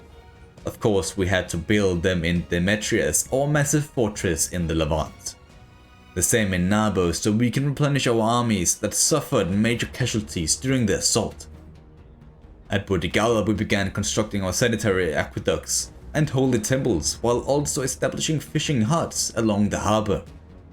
Damianus, our magnificent hero, discovered the Gauls were gathering their armies in the north. Kinda suspicious, as we do not know why, but we can surely guess it isn't good for some reason. However, we should probably also worry about Arabia, as Lysimachus unexpectedly has been caught off guard by what appears to be the entire Arabian army. He tried to flee, but there was no escape from these warriors born in the desert. Outnumbered 2 to 1, Lysimachus formed up in a defensive formation with his wings tucked tight in behind our swordsman front line. However, as we realized the men approaching us wasn't actually their full force, we ordered a daring counterattack in the hopes of possibly demolishing this army before the others could arrive. Our elephants blasted through the right flank, bringing them down by dozens. Yet this decisive focus we had on that side left the other flank utterly unsupported, and as by the time the other armies approached, this was devastating. As it broke, all that was left was the Prince of Egypt and his most loyal men. They fought to the end, although it was obvious we had been outplayed. We managed to take down one of the Sabaean commanders, but it just sealed Lysimachus' fate even further. The extremely incompetent commander finally ran out of luck. Once hearing of this disaster, doubt immediately fell over Jason and his forces. This loss and the size of their army alone deterred us from proceeding with our attack. Jason returned back to Junior where he knew he would be safe if they dared to advance on us. We can only continue our invasion once we've gotten rid of the pirates roaming outside Chamitas, which we are still to do. In the Mediterranean, we at least have some positive news as we routed those pirates, making them sail far away from our ports. If we want to keep the positive vibe going, the loss of Lysimachus and his army meant we actually doubled our quarterly income. It was such a major boost we could sustain going down to the lowest taxation policy, encouraging growth and more importantly public order. So in a way, our least competent commander saved our nation by dying. I mean, Libya was a problem as well, with major banditry and horrible public order, but we have an army nearby to monitor the development over there. I'm surprised it's even like that, as our majestic pyramids have been restored to their shining glory. By now, we decide to create a new fleet in Mia's Hormuz, to take out the pirates so our invasion could progress once again. But our available ships are way worse, causing a slight issue. We could also expand the city, which might not be of any use, but who cares, it's awesome. And this slot will help with our economy. Back in Gaul, it was finally revealed why the Arvernians were sending armies north. It appears they are having quite a bit of trouble with the tribes from an island known as Britannia. Now they have invaded their territory, taking Namneton and the Stones of Karnak in the process. This is obviously an opportunity we can't let slip away, so we assassinated one of their commanders as a warning of what is to come. Furthermore, Ptolemy hastily started to gather his forces and prepared for an expedition deep into Gallic territory. This newfound boost in public order eased our approach on how to deal with the Syrians, encouraging us to develop their housing facilities once again. They won't reach the same level as before, but still better than where they are now. Not long after, we actually received a message from Saba. Apparently they feared a possible retaliation attack from our side after they have killed our prince. This actually made them submit, becoming a client state of ours with a monetary gift as well, officially ending the Arabian Wars. This meant we gained what we wanted, indirect control over the Great Dam of Marib and access to the slaves from Eudaemon. All of this now meant we could send Junior and Jason up into Anatolia where the Pergamonians probably should look over their shoulder. We are coming for them. Furthermore, Ptolemy didn't care for diplomatic formalities with the Gauls and straight just marched through their lands. It is all right after all, as they owe us for saving their ass from the Massalian threat. Also, I almost forgot, in order to reshape the view of everything going on in northern Gaul, we tried to villainize the Britons by disguising Damianus as one of their agents and assassinated one of the Gauls. We are playing a high-risk game now. Let's see if it pays off. As our armies marched northwards towards the Greek-ruled lands of Anatolia, our diplomats rode ahead to break all ties with the states of this future province of ours. You know, trade agreements and such. However, we must be cautious with this plan of ours, as the Pergamene have single-handedly created a formidable league of states to defend their lands. We are talking Rhodes, Sardis, Paphlagonia, and our own formerly ruled settlement, Side. Together, these kingdoms field a threatening force with the potential to oppose our armies. Yet with their determined focus on the Galatians, we might be able to exploit their lack of armies closer to our border. Basically, this diplomatic decision now meant all our neighboring nations despised us.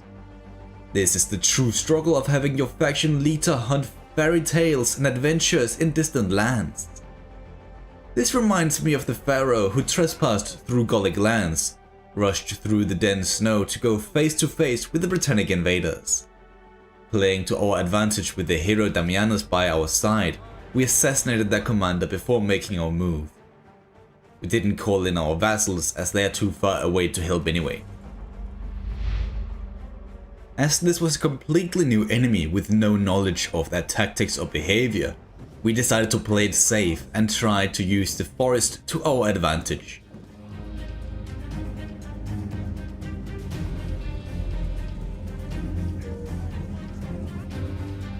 Next up was our bait, the cavalry.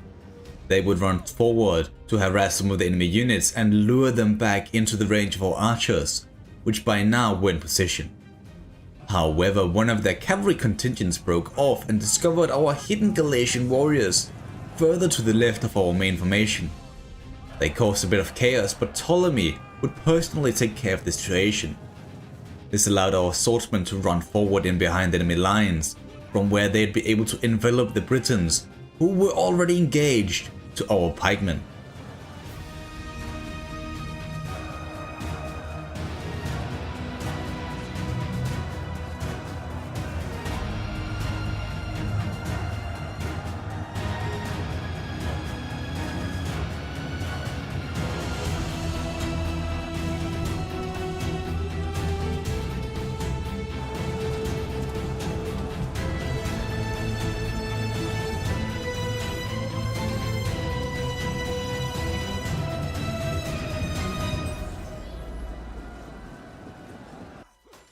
Following this decisive victory, we hunted down the last survivors. It seems like the Averni are gaining ground too. Good. That just means this should be over quickly. Despite our great efforts to pacify Syria, unrest was ever growing, until we came to realize how joyous Phoenicia was at the moment. Mostly due to our major armies marching through those regions encouraging obedience. However, we still saw this as an opportunity to once again move one of our governors to Antioch, which basically changed everything. Now both provinces were actually good, leaving us with one less issue at our hands. In anticipation of the arrival of our armies, the forward outpost Massacre prepared to make use of their iron resources and establish a blacksmith to upgrade our armor. Such cutting-edge technology will give us a great advantage on the field. But to our surprise, we'll have to test it out on a different enemy. The peace could only last for so long. Everyone knew the Seleucids would strike back. Their mistake was just to declare war as soon as we had returned north with our armies, and not while we were still fighting the Arabians in the south. This obviously reset our focus on Mesopotamia. Jason would march straight for Seleucia Tigris and conquer south until he reaches the Persian Gulf. Junior, however, would continue north and hopefully conquer all of their Armenian holdings. And as we had gotten rid of even more pirates, we could disband an entire navy to increase our war chest. But the immediate conflict is still in northern Gaul. After having butchered another Britannic commander, Ptolemy laid siege to Nemnetum. Here all their forces tried to hide from us. Now let's see them fight for their lives. Approaching from the east, we plan to send forward 3 units of pikes to cut the garrison off from assisting the ships that landed outside the town.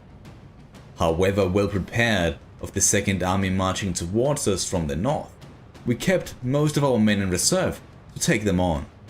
Our swordsmen did a surprisingly stunning job while our cavalry flanked around and hit the enemy from behind.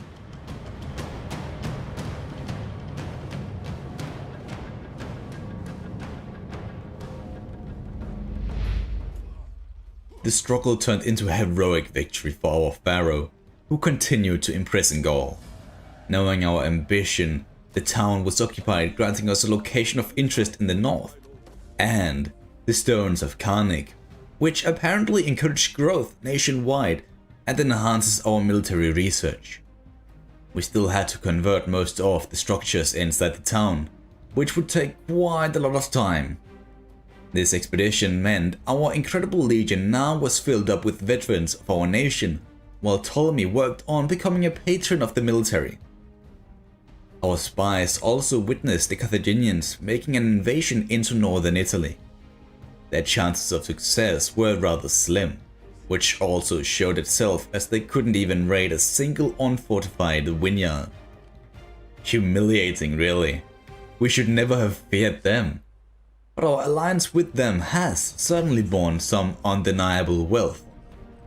Let's just hope this army the Romans have gathered won't actually bother us in Gallia.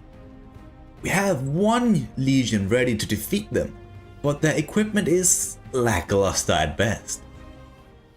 After the pharaoh defeated the last Britannic stragglers, his eyes immediately set upon the misty isles from where these invaders came from. He would then swoop through the southern coast to march back through Belgia, so all of Gallia would be under Egyptian influence. While that expedition was in the planning phase, Junior was finally ready to strike against the Seleucids at Samosata. It didn't really stand a chance against our aggressive approach, leading to us taking it and our first prize of this new diadochi war. How many times have we fought them now? Like 5 or 6 times. It doesn't really matter, as this is just the beginning.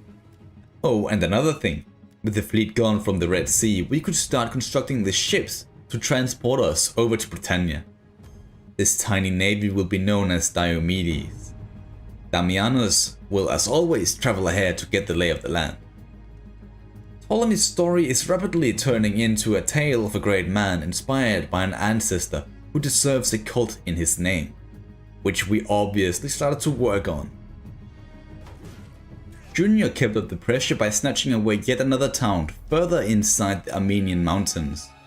Once again, it was without any significant defenses, meaning their supposed farmlands now support us. Only in theory, as we had to exempt them from taxes, so they didn't rebel. In the same month, Jason reached Seleucia. He initiated the construction of tortoises and other major siege equipment for them to break through its walls and large garrison. But all the money we earned this term was reserved to restore and improve the stones of Karnak to become proper wonders of this world. All this labor did mean the construction of our Diomedes fleet received a setback.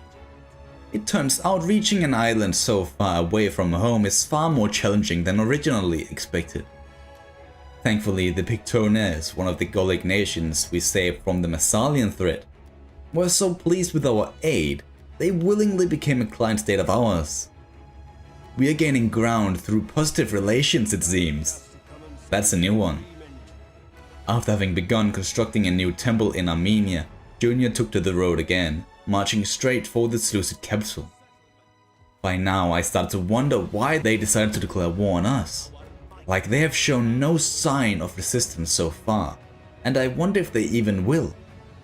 And it seems like it is their vassals we really are gonna fight for the rest of this war, as they are trying to pass through the mountains. With our focus set on the eastern frontier, we had to secure our western borders and the loyalty of our client states, so we invested most of the massive treasury we have amassed since we reformed our civilization into gifts for the many neutral rulers. We did also attempt to bring Pergamon into the fold, however they are well aware of their strong position and refused. In anger of such arrogance, we called for an assault on the 2 Seleucid fortresses. Seleucia was the first of all, giving us access to the ancient city of Babylon, in all its glory. But taking the Seleucid capital, Toxborg, increased our imperium to immense levels, enhancing empire maintenance tenfold. Our political situation was still secured thanks to our unstoppable war machine, but the diplomatic front just took a turn for the worse. Yeah, I know, right? I didn't think that was possible either. This meant we had to speed up our bribing process before the entire world turns against us. Which it could do at any moment actually. So just in case, we placed Aristophanes at Massacre to protect our most vulnerable town. Jason Greybeard planned to keep following the river south to conquer all of Mesopotamia. However, with the Parthians on their way, the seasoned commander chose to stay put and defend his progress. Junior, on the other hand, went south to deal with the small cluster of refugee Seleucids who tried to cross through our lands. Apart from his entire army now being absurdly exhausted, this too caused unrest to rise in the recently occupied Armenian lands. As a consequence, he had to return, halting our northern expansion for quite a while. Back in Gaul, Ptolemy found a way to mitigate this seafaring problem. Instead of risking the voyage without a proper supply line, he chose to repurpose some of his skilled swordsmen from Alexandria to crew the new ships required. It meant our army decreased in size, which is an acceptable loss for the continuation of our expedition. Down in Massalia, the new barracks were finished, allowing us to recruit proper royal pikemen. They were kinda expensive due to our bribing campaign, but we will get there in time. The following month, we set sail to the Britannic Isles. It came at the dislike of the Celtic locals, but we would just recruit a dignitary to supervise the land. Our spy revealed how the Parthians actually weren't moving for Seleucia, a surprise to many that led to Jason continue his plan. The goal was obviously to take Charax and return back to the walled settlement before the Seleucids could arrive. The casualties were high and the risk great. Yet, we prevailed, meaning Mesopotamia finally was under full Egyptian influence just like Gaul. At this point in time, we had received a new reform, most notably of all were our new thorax pikemen. And as we had them in almost every army, it was a major boost to all our front lines. We also came into contact with a nation known as Moria. They didn't want anything to do with us, so we can probably expect an invasion from them in the future. Still, we did confirm another known threat. Having heard of our intentions to land on their shores, another minor Britannic tribe declared war on us. This just meant that once we inevitably reached their frozen lands, we knew who to engage. But before that, Iska had to fall.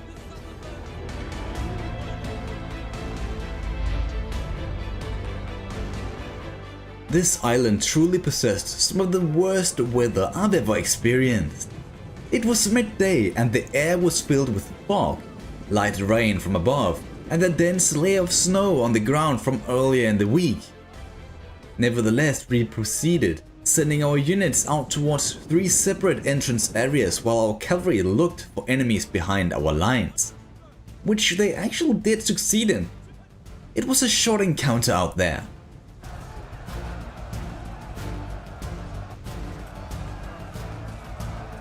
Entering the town was challenging, but we used our pikemen to slowly push our way through the streets, with our archers gaining range superiority by sniping the enemy skirmishers.